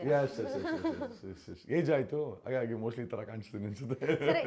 ಏಜ್ ಅನ್ನೋಕ್ಕಿಂತ ಹೆಚ್ಚಾಗಿ ವರ್ಷನೂ ನೀವು ನಿಮ್ಮಲ್ಲಿ ಏನೋ ಒಂದು ಉತ್ಸಾಹ ಕಾಣ್ತಾ ಇದೆ. ಡಿಫ್ರೆಂಟ್ ಆಗಿ. ಅದೇ ಮೋಸ್ಟ್ ಗೊತ್ತಿಲ್ಲ ಮೇಡಮ್. ಅದು ನನ್ನ ಜೊತೆಲಿ ಎಷ್ಟೋ ಜನ ತಣ್ಣಗಾಗ್ಬಿಟ್ಟಿದ್ದಾರೆ, ಆಚೆ ಕಡೆ ಜಾಸ್ತಿ ಓಡಾಡಲ್ಲ, ಅವ್ರ ಪಾಡು ಸೆಟ್ಲ್ ಆಗ್ಬಿಟ್ಟಿದ್ದಾರೆ. ಅದೇ ನಾವು ಯಾಕೋ ಈ ಟೈಮಲ್ಲಿ ರಣಧೀರ್ ಥರ ಓಡಾಡ್ತೀವಿ, ನಮಗೂ ಗೊತ್ತಿಲ್ಲ ಯಾಕೆ ಅಂತ. I don't know. I think ಏನೋ ಒಂದು ಒಳ್ಳೆ ಕೆಲಸ ಮಾಡಬೇಕು ಅನಿಸುತ್ತೆ ಸಮಾಜದಲ್ಲಿ ನಮಗೋಸ್ಕರ. ಸೊ ಅದಕ್ಕೋಸ್ಕರ ಏನಾದರೂ ದೇವ್ರ ಈ ಶಕ್ತಿ ಕೊಟ್ಟಿರ್ಬೋದು ಅಂತ ನಮಗನ್ಸುತ್ತೆ. ಎಸ್, ಡೆಫಿನೆಟ್ಲಿ ಒಂದು ಎನರ್ಜಿ ಅಂತೂ ಇದೆ, ಫೀಲ್ ಆಗುತ್ತೆ ನನಗೂ. ಅದನ್ನು ಒಳ್ಳೆ ಕೆಲಸಕ್ಕೆ, ಸಮಾಜಕ್ಕೆ ಬಳಸಬೇಕು ಅಂತ ಒಂದು ಟೈಮ್. ಆಮೇಲೆ ಡೆಫಿನೆಟ್ಲಿ ಈ ದೇಶದಲ್ಲಿ ಟೀಮ್ ಅವರೆಲ್ಲ ಪ್ರಧಾನಮಂತ್ರಿಗಳಾಗ್ಬಿಟ್ರು, ನಾವು ಅಟ್ಲೀಸ್ಟ್ ಮುಖ್ಯಮಂತ್ರಿನ ಆಗೋಣ ಅಂತ ಒಂದು ಪ್ಲ್ಯಾನ್ ಇದೆ. ಸೊ ಆ ನಿಟ್ಟಿನಲ್ಲಿ ಸ್ವಲ್ಪ ಕೆಲಸ ಮಾಡ್ತಾ ಇದ್ದೀವಿ ಸದ್ಯಕ್ಕೆ. ಹೇಳ್ತಾ ಇದ್ರಿ CM ಆಗ್ತೀನಿ ಅಂತ. ಆಗ್ತೀನಿ 100%. ಎಲ್ಲಿವರೆಗೂ ಬಂತು ಸರ್ ಅಂತ? ಎಷ್ಟು ವರ್ಕ್ ಮಾಡ್ತಾ ಇದ್ದೀರಾ ಮೇಡಮ್? ಈಗ CM ಆಗಬೇಕು ಅಂದರೆ ಒಂದಷ್ಟು ಹುಳುಗಳನ್ನು ತುಳಿದಾಕಬೇಕು. ಕಾಂಗ್ರೆಸ್ಸಲ್ಲಿ ಒಂದು 60-70 ವೇಸ್ಟ್ ಬಾಡಿಗಳಿವೆ, ಅವನ್ನ ಆಚೆ ಕಡೆ ಕಳಿಸ್ಬೇಕು ಅಂತ ಇದ್ದೀವಿ. ಬಿ ಜೆ ಪಿನಲ್ಲೂ ಒಂದಷ್ಟವೇ ತೆಗಿತೀವಿ. ವೇಸ್ಟ್ ಬಾಡಿಗಳನ್ನ ತೆಗೆದಾಕರೆ ನಾವು ಇವರು ನಮ್ಮಂಥವ್ರು ನಿಮ್ಮಂಥವರೆಲ್ಲ ವಿಧಾನಸೌಧಕ್ಕೆ ಪಾರ್ಲಿಮೆಂಟಿಗೆ ಹೋಗಬೇಕು ಅಂತ ಆಚೆ ಇದೆ. ನಾನು ಒಬ್ಬನೇ ಹೋಗಬೇಕು ಅಂತಿಲ್ಲ. ಸಾಮಾನ್ಯ ಜನರ ಮಕ್ಕಳನ್ನು ಇವತ್ತು MLAಗಳನ್ನು ಮಾಡಬೇಕು, ಮಿನಿಸ್ಟ್ರು ಮಾಡಬೇಕು. ಸಾಮಾನ್ಯ ಜನರು CM ಮಿನಿಸ್ಟ್ರ್ ಆಯಿತು ಅಂತಂದರೆ ಆ ಕಷ್ಟ ಗೊತ್ತಿರ್ತದೆ. ನಮ್ಮ ಸಮಾಜದಲ್ಲಿ ಭ್ರಷ್ಟಾಚಾರ ತುಂಬಿ ತುಳುಕ್ತಾ ಇದೆ. ರೈತರು ನೇಣಕ್ಕಂತ ಇದ್ದಾರೆ, ಹೆಣ್ಮಕ್ಳು ಬೈದ ವಾತಾವರಣದಲ್ಲಿ ಜೀವನ ಮಾಡ್ತಾ ಇದ್ದಾರೆ. ಎಲ್ಲೋ ಒಂದು ಕಡೆ ಸಂಸಾರಗಳಲ್ಲಿ ನೆಮ್ಮದಿ ಇಲ್ಲ, ಡೈವರ್ಸ್ ರೇಟ್ಗಳು ಜಾಸ್ತಿ ಆಗ್ತಾ ಇದೆ. ಇವತ್ತು ನಾವು ಓಡಾಡೋ ರೋಡಲ್ಲಿ ಕೂಡ ಟೋಲ್ ಗೇಟ್ಗಳು ನಾಳೆ ನ್ಯಾಷನಲ್ ಲೆವೆಲ್ ಬಂದಿದೆ, ರಾಷ್ಟ್ರೀಯ ಹೆದ್ದಾರಿಲಿ ಬಂದಿದೆ. ನಾಳೆ ದಿವಸ ನಮ್ಮನೆ ಮುಂದೆ ಟೋಲ್ ಗೇಟ್ ಹಾಕೋರು ಆಶ್ಚರ್ಯ ಪಡಬೇಕಲ್ಲ, ಅಷ್ಟು ಮಟ್ಟಿಗೆ ಕಮರ್ಷಿಯಲೈಸೇಷನ್ ಆಗಿಬಿಟ್ಟಿದೆ ವ್ಯವಸ್ಥೆ. ಬಸ್ ಸರ್ಟಿಫಿಕೇಟ್ಗೆ ಲಂಚ ಕೊಡಬೇಕು, ಡೆತ್ ಸರ್ಟಿಫಿಕೇಟ್ ಲಂಚ ಕೊಡಬೇಕು, ಮನೆ ಪ್ಲ್ಯಾನ್ಗೂ ಲಂಚ ಕೊಡಬೇಕು. ಅಪ್ಪಿ ನಾವು ಸ್ಪೀಡಾಗಿ ಹೋಗ್ಬೇಕಾದ್ರೆ ಟ್ರಾಫಿಕ್ ಪೊಲೀಸರನ್ನು ಅಡ್ಡ ಹಾಕಿದ್ರೆ ಅವ್ರಿಗೂ ಕೂಡ ಲಂಚ ಕೊಡಬೇಕು. ಲಂಚ ಎಲ್ಲಿ ಹೋಗ್ತದೆ ನಮಗೂ ಗೊತ್ತಿಲ್ಲ. ನಮ್ಮ ಮಕ್ಕಳ ಭವಿಷ್ಯನೇನಾದರೂ ಅರಾಜಕತೆಗೆ ಇಟ್ಟಿದ್ದೇವ? ಸಮಾಜ ಏನಾದರೂ ಸುಧಾರಣೆ ಆಗುತ್ತಾ? ಇವತ್ತಿನ 224 MLAಗಳು ಪ್ಲೇ ಬಾಯ್ ಥರ ಆಟಾಡ್ತಾರೆ. ಅಲ್ಲಿ ನಮ್ಮ ಸೆಷನ್ಗಳನ್ನು ಎಲ್ಲೋ ಒಂದು ಕಡೆ ಬಿಗ್ ಬಾಸ್ ಮನೆ ಥರ ಸ್ಕ್ರಿಪ್ಟೆಡ್ ಮಾಡ್ಕೊಂಡು ಇಟ್ಕೊಂಡಿದ್ದಾರೆ. ಎಲ್ಲೋಗ್ತಾ ಇದೆ? ಡಿಬೇಟ್ ಮಾಡಬೇಕಾದಂಥ ಆಪೋಸಿಷನು, ಪ್ರಶ್ನೆ ಕೇಳಬೇಕಾದಂಥ ಆಪೋಸಿಷನು ಡ್ರಾಮಾಗಳನ್ನ ಮಾಡಿಕೊಂಡು ಯಾವುದೋ ವಕ್ ಬೋರ್ಡ್ ಅಂತೆ ಸೆಲೆಕ್ಟೆಡ್ ಟಾಪಿಕ್ಗಳ ಮೇಲೆ ಇವರು ಉದ್ಧಾರ ಮಾಡೋಕ್ಕೆ ಮಾಡ್ತಾ ಇದ್ದಾರೆ ಆಪೋಸಿಷನ್ಗಳು ಎಲ್ಲೋ ಒಂದು ಕಡೆ. ಆಮೇಲೆ ಇವತ್ತು ಕರೆಂಟ್ ಗೌರ್ಮೆಂಟು ಅಷ್ಟೇ ಸಿದ್ದರಾಮಯ್ಯ ಬಂದಮೇಲೆ 2,000 ಜನ ರೈತರು ನೇಣಾಕೊಂಡಿದ್ದಾರೆ. ಪ್ರಶ್ನೆ ಏನಪ್ಪ ಅಂತಂದರೆ, ರೈತರ ಪರವಾಗಿ ಅಂತ ಹೇಳಿದಂಥ ಯಾವುದೇ ಮುಖ್ಯಮಂತ್ರಿ ರೈತರನ್ನ ಕಾಪಾಡಲ್ಲ. ಈ ದೇಶಕ್ಕೆ ನಾಡಿಗೆ ಅನ್ನ ಹಾಕ್ಬೋದು ರೈತರನ್ನ ಕಾಪಾಡೋವಂಥ ಯಾವುದೇ ವ್ಯವಸ್ಥೆ ಯಾವುದೇ ಸರ್ಕಾರ ಮಾಡ್ತಾಯಿಲ್ಲ. ಕಣ್ಣೀರಿನ ಕುಮಾರಸ್ವಾಮಿನೂ ಮಾಡ್ತಾಯಿಲ್ಲ, ಅಥವಾ ಜೈಲ್ಗೆ ಹೋಗಿ ಬಂದು ಯಡಿಯೂರಪ್ಪನ ಪಾರ್ಟಿನೂ ಮಾಡ್ತಾಯಿಲ್ಲ, ಇವತ್ತಿನ ಸಿದ್ದರಾಮಯ್ಯನೂ ಮಾಡ್ತಾಯಿಲ್ಲ. ಮಾಡೋದಾದ್ರೆ ಯಾರು ಮಾಡ್ತಾರೆ? ಜನರನ್ನ ಯಾರು ನಂಬಬೇಕು? ಅನ್ನ ಹಾಕೋ ರೈತರಿಗೆ ನಾವು ಬಾಯಲ್ಲಿ ಮಣ್ಣು ಹಾಕ್ತಾ ಇದ್ದೀವಿ ನೇಣಾಕಣಿ ಅಂತಂದರೆ ಈ ಸಮಾಜ ಎಲ್ಲೂ ಹೋಗ್ತಾ ಇದೆ. ಅಕಸ್ಮಾತ್ ಅನ್ನ ಹಾಕೋದನ್ನೇ ನಾವು ನಿಲ್ಲಿಸ್ಬಿಟ್ಟ ಅಂತಂದ್ರೆ, ರೈತ ಬೆಳೆ ನಿಲ್ಲಿಸ್ಬಿಟ್ಟ ಅಂದರೆ ಎಲ್ಲಿಂದ ಅನ್ನವನ್ನು ತರಿಸ್ಕೊಂತೀರಾ ನೀವು ಅನ್ನೋ ಪ್ರಶ್ನೆ ನಮಗೆಲ್ಲ ಕಾಡ್ತಾ ಇದೆ. ನಿರುದ್ಯೋಗ ತಾಂಡವಾಡ್ತಾ ಇದೆ. ದಿನೇ ಬೆಲೆ ಏರಿಕೆಗಳು ಜಾಸ್ತಿ ಆಗ್ತಾ ಇದೆ. ವ್ಯವಸ್ಥೆ ತುಂಬ ಕುಲ್ಗೆಟ್ಟು ಹೋಗ್ತಾ ಇದೆ. ಭಯಾನಕ ವ್ಯವಸ್ಥೆ ಸೃಷ್ಟಿಯಾಗ್ತಾ ಇದೆ. ಹೆಣ್ಮಕ್ಳು ಆಚೆ ಕಡೆ ಬಂದರೆ 250 ಜನ ಮಕ್ಕಳು ಕರ್ನಾಟಕದಲ್ಲಿ ಕಾಣೆ ಆಗ್ತಾ ಇದ್ದಾರೆ. ಕಳೆದ 5 ವರ್ಷದಲ್ಲಿ 21 ಲಕ್ಷ ಜನ ಐ ಥಿಂಕ್ ಹೆಣ್ಮಕ್ಳು ಭಾರತದಲ್ಲಿ ಕಾಣೆಯಾಗಿದ್ದಾರೆ. ಎಲ್ಲೋಗಿದ್ದಾರೆ ಅವರು? ಒಂದು ಸೌಜನ್ಯನ ಬಿಡದೆ ಕಾಡ್ತಾ ಇರುವಂಥ ಪ್ರಶ್ನೆ ಏನಂತಂದರೆ, ಸೌಜನ್ಯ ಜೊತೆ ಯಾಕಂದ್ರೆ ಆ ಥರ ದಿನ ಒಂದೊಂದು ಸೌಜನ್ಯ 21 ಲಕ್ಷ ಸೌಜನ್ಯ ಕಾಣೆಯಾಗಿದ್ದಾರೆ. ಆ ಸೌಜನ್ಯಗಳು ಎಲ್ಲೋದ್ರು? ವ್ಯವಸ್ಥೆ ಏನು ಮಾಡ್ತಾ ಇದೆ? ಪೊಲೀಸ್ ಡಿಪಾರ್ಟ್ಮೆಂಟ್ ಏನು ಮಾಡ್ತಾ ಇದೆ? ನಾವೇ ರಾಜಕಾರಣಿಗಳು ನಿಮ್ಮನ್ನು ಉದ್ಧಾರ ಮಾಡ್ತೀವಿ ಅಂತ ಮೈಕ್ ಇಟ್ಕೊಂಡು ಬಡ್ಕೊಳೋ ಅಂಥ ರಾಜಕಾರಣಿಗಳು, ಎಲ್ಲ ಪಕ್ಷದ ರಾಜಕಾರಣಿಗಳು ನಿಜವಾಗ್ಲೂ ಒಬ್ಬ ನಿಖಿಲ್ ಕುಮಾರಸ್ವಾಮಿನ ಗೆಲ್ಸೋಕ್ಕೆ ಇಡೀ ಕುಟುಂಬ ಬಂದು ನಿಂತ್ಕೊಂತದೆ. ಅದೇ ಹೆಣ್ಮಕ್ಳು ಕಾಣೆ ಆಗ್ತಾ ಇದ್ದಾರೆ. ಯಾವ ಕುಮಾರಸ್ವಾಮಿನೂ ಬಂದು ಕಾಣ್ತಾ ಇಲ್ಲ, ಅಥವಾ ಯಾವ ನಿಖಿಲು ಬಂದು ಹೇಳ್ತಾ ಇಲ್ಲ. ನಮ್ಮದೇ ಜನ ಗೆಲ್ಲಿಸ್ಬೇಕು ಅಂತ ಕಾಂಗ್ರೆಸ್ ಹೋಗ್ತದೆ. ಔಟರ್ಮಲ್ಲೂ ಕೂಡ ಜನ ಮಿಸ್ಸಿಂಗ್ ಆಗ್ತಾರೆ. ಎಸ್ಪೆಷಲಿ ಹೆಣ್ಮಕ್ಳು ಮಿಸ್ ಆಗ್ತಾರೆ. ಎಲ್ಲಿ ಹೋಗ್ತಾ ಇದ್ದಾರೆ? ಅವ್ರು ನಮ್ಮ ಆಸ್ತಿ ಅಲ್ವಾ? ಹೆಣ್ಮಕ್ಳನ್ನ ಪ್ರೊಟೆಕ್ಷನ್ ಮಾಡಬೇಕು, ಸಮಾಜವನ್ನು ಪ್ರೊಟೆಕ್ಷನ್ ಮಾಡಬೇಕು, ಅದ್ರ ಎಲ್ಲಿ ಹೋಗ್ತಾ ಇದ್ದಾರೆ ಅನ್ನೋ ಪ್ರಶ್ನೆಗೆ ಯಾರ ಕೈಲೂ ಉತ್ತರ ಇಲ್ಲ. ಹಾಗಾಗಿನೇ ನಮ್ಮಂಥವ್ರು ಏನಾದರೂ CM ಆದರೆ ಡೆಫಿನೆಟ್ಲಿ ಇದಕ್ಕೆಲ್ಲ ಉತ್ತರವನ್ನು ಹುಡುಕ್ತೀವಿ ಅನ್ನೋದು ನಮ್ಮ ಒಂದು ಇಚ್ಛೆ. ಅದಕ್ಕೋಸ್ಕರ ಇದೆಲ್ಲ ಮಾಡ್ತಾಯಿದ್ದೀವಿ. ಸಿದ್ದರಾಮಯ್ಯ ಅವ್ರ ಮೇಲೆ ಒಂದಷ್ಟು ಒಲವಿದೆ ನಿಮಗೆ ಅಂತ, ಹೌದಾ? ಅಲ್ಲ, ಇದೆ. ಯಾಕಂದರೆ we don't have any alternative. ಆ ಜಾಗದಲ್ಲಿ ಇವನ್ನ ಯಾರನ್ನ ಅಶೋಕನ ಕುಂಡಿಸಿದ್ರೆ ಏನಿಲ್ಲ, ಇರೋ ಬರೋ ಕಾಡನ್ನೆಲ್ಲ ಮಾರಾಕ್ಬಿಡ್ತಾನೆ ಅವನು. ಯಾಕಂದರೆ ಆಲ್ರೆಡಿ ಆ ಟೈಮಲ್ಲಿ ಆತ ರೆವಿನ್ಯೂ ಮಿನಿಸ್ಟರ್ ಆಗಿರ್ಬೇಕಾದ್ರೆ ಒಂದು ದೊಡ್ಡ ಗೋಮಾಳ ಸ್ಕ್ಯಾಮ್ ಆಗಿದೆ. ಕೃಷ್ಣ ಬೈರೇಗೌಡ ಅದನ್ನು ಪ್ರೊಟೆಕ್ಟ್ ಮಾಡ್ತಾ ಇದ್ದಾನೆ. ಯಾಕಂದ್ರೆ ಅವ್ರವ್ರ ಸಂಬಂಧಿಕರು, ರಾಜಕಾರಣಿಗಳು ಏನೇ ಗುದ್ದಾಡಿದ್ರು ಸಹ ಸಂಬಂಧಿಕರು. ಕೃಷ್ಣ ಬೈರೇಗೌಡನ ಇದು ಅಶೋಕ ರೆವಿನ್ಯೂ ಮಿನಿಸ್ಟರ್ ಆಗಿದ್ದಾಗ ಕೃಷ್ಣ ಬೈರೇಗೌಡ ಮೇಲೆ ಒಂದು ಆರೋಪ ಆಯಿತು. ಇದನ್ನು ಐ ಥಿಂಕ್ ಆರ್ಟಿಫಿಷಿಯಲ್ ಕುಂಟೆಗಳನ್ನು ಮಾಡಬೇಕಾದ್ರೆ 2 ವರ್ಷ ಸ್ಕ್ಯಾಮ್ ಆಗಿದೆ ಅಂತ. ಆ ಸರ್ಕಾರ ಅದನ್ನು ಮುಚ್ಚಾಕ್ತು. ಈಗ ಗೋಮಾಳಗಳನ್ನು ಆರೋಪ ಅಶೋಕನ ಮೇಲೆ ಬಂದಿದೆ. ಮೋಸ್ಟ್ಲಿ ಕೃಷ್ಣ ಬೈರೇಗೌಡ ಮುಚ್ಚಾಕ್ತಾಯಿದ್ದಾರೆ. ಇವರೆಲ್ಲ ಬೇರೆ ಬೇರೆ ಪಕ್ಷ ಆದರೂ ಕೂಡ ಜೆಂಡಾ ಅಲಗೆ ಅಜೆಂಡಾ ಏಕಿಯೇ, ಒಬ್ಬರನ್ನೊಬ್ಬರನ್ನ ಮುಚ್ಚ ಹಾಕೋದು, ನಮ್ಮನ್ನು ಗುಬೆ ಮಾಡೋದು, ಲೂಟಿ ಮಾಡೋದು. 3,71,000 ಕೋಟಿ ಬಜೆಟ್ ಇದೆ ಕರ್ನಾಟಕದ್ದು. ತಿಂದು ಮುಗಿಸಾಕೋದೇ ಇವ್ರ ಕೆಲಸ ಅಂತ ನನಗನ್ನಿಸ್ತಾ ಇದೆ. ಅದಕ್ಕೆ ಯಾವುದೇ ಪಾರ್ಟಿಯವರು ವ್ಯಕ್ತಿರ್ತಾ ಇಲ್ಲ. ಮೊನ್ನೆ ವಿಜೇಂದ್ರನೊಂದು ಹುಟ್ಟುಹಬ್ಬಕ್ಕೆ ಎಲ್ಲ ಪೇಪರಲ್ಲೂ ಹೆಡ್ಲೈನ್ಸ್ ಮಾಡಿದ್ದಾರೆ. ನಾನೊಂದು ಎಸ್ಟಿಮೇಟ್ ಕೇಳಿದೆ ಎಷ್ಟಾಗಿರ್ಬೋದು ಅಂತ. ಸುಮಾರು 10 ಕೋಟಿ ಖರ್ಚಾಗಿದೆಯಂತೆ ಬರೀ ಹುಟ್ಟುಹಬ್ಬದ ಐ ಥಿಂಕ್ ಪಬ್ಲಿಕೇಶನ್ ಮಾಡೋಕ್ಕೆ. ಎಲ್ಲ ಪೇಪರಲ್ಲೂ ಹೆಡ್ಲೈನ್ಸ್ ಆಗಿ ವಿಜಯ ಕರ್ನಾಟಕ, ಟೈಮ್ಸ್ ಆಫ್ ಎಲ್ಲ ಕಡೆ ಬಂದಿತ್ತು. ಆಗದವರೆಲ್ಲ ಕೆರಡೆ ನೋಡಿದ್ರೆ ಅವರೆಲ್ಲ ಇದರ ಮಾಫಿಯಾಗಳು, ಅಥವಾ ನಾಳೆ ದಿವಸ ಒಂದು ವಿಜೇಂದ್ರನ CM ಆದರೆ ಅಲ್ಲಿ ದೊರಡೆ ಮಾಡೋಕ್ಕೆ ಕೂತ್ಕೊಂಡ್ರೆ ಅಂತ ದೊರಡೆ ಕೊಡ್ತಾರೆ ಕಾಣಿಸ್ತಾ ಇದ್ರು. ಇಂಥ ವ್ಯವಸ್ಥೆನಲ್ಲಿ ಬದುಕ್ತಾ ಇದ್ದೀವಿ. 2,000 ಜನ ರೈತರಿಗೆ 10 ಕೋಟಿ ದುಡ್ಡು ಕೊಟ್ಟಿದ್ದರೆ ಅವ್ರು ನೇಣಾಕಂತಾರಲ್ಲ, ಬದಲಿಗೆ ಅನ್ನ ಹಾಕ್ತಾಯಿದ್ರು. ಒಬ್ಬ ವಿಜೇಂದ್ರನ ಫೋಟೋನ ತಗೊಂಬಂದು ಪೇಪರಲ್ಲಿ ಹಾಕಿ ಪಬ್ಲಿಕೇಶನ್ ಮಾಡೋ ಅಂಥ ಈ ದಾಂಡಿಗರು, ಈ ರೋಲ್ ಕಾಲಗಳು ಆ ದುಡ್ಡನ್ನು ಯಾಕೆ ಜನಗಳು ಕೊಡಲ್ಲ? ಮತ್ತು ಇದನ್ನು ಪ್ರಶ್ನೆ ಯಾಕೆ ಮಾಡಲ್ಲ? ಒಬ್ಬ ವಿಜೇಂದ್ರ ತಾನೊಬ್ಬ CM ಕ್ಯಾಂಡಿಡೇಟ್ ಅಂತ ಪ್ರಪೋಸಲ್ ಕೊಡೋನು ಹುಟ್ಟುಹಬ್ಬಕ್ಕೆ 10 ಕೋಟಿ ಅಡ್ವರ್ಟೈಸ್ಮೆಂಟ್ ಖರ್ಚು ಮಾಡಬೇಕಾ? ಯಾಕೆ ನಿನ್ನ ಮುಖ ನೋಡಿದ್ರೆ ನಮ್ಗೆ ಊಟ ಹೋಗೋದ, ಅಥವಾ ಕೆಲಸ ಮಾಡಿದ್ರೆ ನಮ್ಗೆ ಗೊತ್ತಾಗಲ್ವಾ ಅನ್ನೋ ಪ್ರಶ್ನೆನ ನಿಜವಾಗ್ಲೂ BJP ಕೂಡ ಕೇಳಬೇಕಾಗಿದೆ. ಅದಕ್ಕೆ ಯಾವುದೇ ಪಕ್ಷದವರು ವ್ಯತಿರಿಕ್ತ ಅಲ್ಲ. ತಾವು ಬೆಳೆದಿದ್ದಾಯಿತು, ತಾತನ ಬೆಳೆದಿದ್ದಾಯಿತು. ಇವಾಗ ಮಕ್ಕಳನ್ನ ಬೆಳೆಸೋ ಕೆಲಸಕ್ಕೆ ಬೊಮ್ಮಾಯಿ ಮತ್ತು ಕುಮಾರಸ್ವಾಮಿ ಹಿಡಿದವ್ರೆ. ಗೊತ್ತಿಲ್ಲ ಅವ್ರ ಮನೇಲಿ ನಾಯಿ ಮರಿಗಳನ್ನ ಬಿಡ್ತಾರಿಲ್ಲ ಗೊತ್ತಿಲ್ಲ. ಮೋಸ್ಟ್ಲಿ ನಾಳೆ ದಿವಸ ನಾಯಿ ಮರಿಗಳಿದೆ, ಅವನು ಕೂಡ ಮೋಸ್ಟ್ಲಿ ಚುನಾವಣೆ ಆಯೋಗ ಪರ್ಮಿಷನ್ ಕೊಟ್ಟರೆ ನಿಲ್ಲಿಸ್ಬಿಡ್ತಾರೆ. ಸದ್ಯಕ್ಕೆ ನಾವು ಚುನಾವಣೆ ಆಯೋಗ ಪ್ರವೇಶ ಕೊಡಲ್ಲ ಅಂತ. ಈಗ ಸರ್ ನಾವು ಸ್ಕೂಲಲ್ಲಿ ಇರಬೇಕಾದ್ರೆ ಹೇಳ್ತಿದ್ರು ಜಾತಿ ಧರ್ಮ ಏನು ನೋಡ್ಬಿಡಿ ನಾವೆಲ್ಲ ಒಂದೇ ಅನ್ನುವಂಥದ್ದು. ಹಂಗೆ ಹೇಳ್ತಿದ್ರು ಅಷ್ಟೇ ಫಾರ್ಮಾಲಿಟೀಸ್ಗೆ. ಈ ಕಡೆ ಜಾತಿ ಧರ್ಮ ಯಾವ್ದು ಅನ್ನುವಂಥದ್ದು ಮಾರ್ಕ್ ಕೂಡ ಮಾಡಿಸ್ಕೊಳ್ತಾ ಇದ್ರು ಸ್ಕೂಲಿಗೆ ಜಾಯ್ನ್ ಆಗಬೇಕಾದ್ರೆ. ಈಗ ಪಾಲಿಟಿಕ್ಸಲ್ಲೂ ಸೇಮ್ ಅದೇ ನಡೀತಾ ಇದೆಯಾ? ನಿಮಗೆ ಅದು ಒಂದು ಹೇಗೆ ಆ ಒಂದು ಪದ್ಧತಿನ ತೆಗೆದು ಹಾಕಬೇಕು? ಬೇಕಾಗಿಲ್ಲ ಮೇಡಮ್, ನಾವೆಲ್ಲ ಇಂಡಿಯನ್ಸ್ ಅಷ್ಟೇ. ನನ್ನನ್ನು ಯಾರಾದ್ರು ಕೇಳಿದ್ರೆ ನನಗೆ ಯಾವ ಧರ್ಮ ಅಂತ ಕೇಳಿದ್ರೆ ಡೆಫಿನೆಟ್ಲಿ ನಾನು ಯಾವತ್ತೂ ನಾನು ಹಿಂದೂ ಅಂತ ಹೇಳೋಕ್ಕೆ ಹೋಗಲ್ಲ. ಬದಲಿಗೆ ನಾನೊಬ್ಬ ಇಂಡಿಯನ್ ಅಂತಿದ್ದೀನಿ. ಯಾವ ಜಾತಿ ಅಂತಂದರೆ ನಾನು ಸಂವಿಧಾನದ ಜಾತಿ. ಯಾಕೆ ನಮ್ಮ ದೇಶದ ಸಂವಿಧಾನನೇ ನಮ್ಗೆ ಇಷ್ಟೆಲ್ಲ ಶಕ್ತಿ ಕೊಟ್ಟಿರೋದು. ಟುಡೇ ಇವು ನಮ್ಮ ಪ್ರಿಯಾಂಬಲ್ ಕೂಡ ಅದನ್ನೇ ಹೇಳುತ್ತೆ, we the people of India write this constitution and give it to our self ಅನಿಸುತ್ತೆ. ನಾವೇ ಬರೆದಿರೋ ಕಾನ್ಸ್ಟಿಟ್ಯೂಷನು ನಮಗೆ ಕೊಟ್ಕೊಂಡು ನಾವೇ ಆಡಳಿತ ಮಾಡ್ತಾಯಿದ್ವಿ. We are the king makers. ನಾವುಗಳು 2 ಓಟ್ ಹಾಕಿದ್ರೆ ಕೇಂದ್ರ ಸರ್ಕಾರ ಫಾರ್ಮ್ ಆಗುತ್ತೆ, ರಾಜ್ಯ ಸರ್ಕಾರ ಫಾರ್ಮ್ ಆಗುತ್ತೆ. 24 ಗಂಟೆ ನಾವು ನೀವು ಎಲ್ಲರೂ ಟ್ಯಾಕ್ಸ್ ಕಟ್ಟಿದ್ರೆ ಸರ್ಕಾರಗಳು ನಡೀತದೆ. We are a king makers. But ನಮ್ಮನ್ನು ಗುಲಾಮರಿಗಿಂತ ಕಡಿಯಾಗಿ ವ್ಯವಸ್ಥೆ ಇಟ್ಟಿದೆ. ಅದಕ್ಕೆ ಯಾವುದೇ ಪಕ್ಷ ವ್ಯತಿರಿಕ್ತ ಅಲ್ಲ. ನಮ್ಮನ್ನು ಪ್ರತಿ ದಿವಸ ಕಿತ್ಕೊಂಡು ತಿಂತದೆ. ನೀವು 30 ದಿವಸ ಕೆಲಸ ಮಾಡಿದ್ರೆ ನಿಮ್ಗೆ ಗೊತ್ತಾಯ್ತಲ್ಲ ಗೊತ್ತಿಲ್ಲ, 18 ದಿವಸ ನೀವು ಸರ್ಕಾರಕ್ಕೆ ಕೆಲಸ ಮಾಡ್ತೀರಾ ಟ್ಯಾಕ್ಸ್ ಕಟ್ಟೋಕ್ಕೆ. ಕೇವಲ 12 ದಿವಸ ನಿಮ್ಮ ಸರ್ವೈವಲ್ಗೆ. ಜೀವನದಲ್ಲಿ ನೀವು ₹1 ಕುಡಿಯೋಕ್ಕಾಗಲ್ಲ, ಬ್ಯಾಂಕಲ್ಲಿ ಬ್ಯಾಲೆನ್ಸ್ ಉಳಿಯಲ್ಲ. 15ನೇ ತಾರೀಕು ಆದಮೇಲೆ ಮೋಸ್ಟ್ಲಿ ಫ್ರೆಂಡ್ಸ್ ಹತ್ರ ಸಾಲ ಕೇಳ್ತೀರಿ if I am not wrong. ಇದು ಇವತ್ತಿನ ಪರಿಸ್ಥಿತಿ. ನಾನು ನಿಮ್ಗೆ ಹೇಳಿಲ್ಲ, ಜನರಲ್ಲಾಗಿ ಹೇಳ್ತಾರೆ. ಜನರಲ್ಲಾಗಿ ಹೇಳಿದ್ರಿ. ಹೌದು, ಇನ್ನೊಂದು ನಾನು ಕೇಳ್ಪಟ್ಟೆ, ನೀವು ಭವಿಷ್ಯ ನುಡಿತೀರಂತೆ, ನಿಜಾನಾ? ಆ ಥರ ಏನಿಲ್ಲ. ಇವತ್ತಿನ ಪರಿಸ್ಥಿತಿಗಳು ಈ ಡ್ರಾಮಾಗಳು ನೋಡಿದ್ರೆ ಒಂದು ಅಂದಾಜು ಬರ್ತದೆ. ಆ ಅಂದಾಜನ್ನು ಹೇಳಿದಾಗ ಅದನ್ನು ಭವಿಷ್ಯ ಅಂತ ಹೇಳ್ತಾರೆ.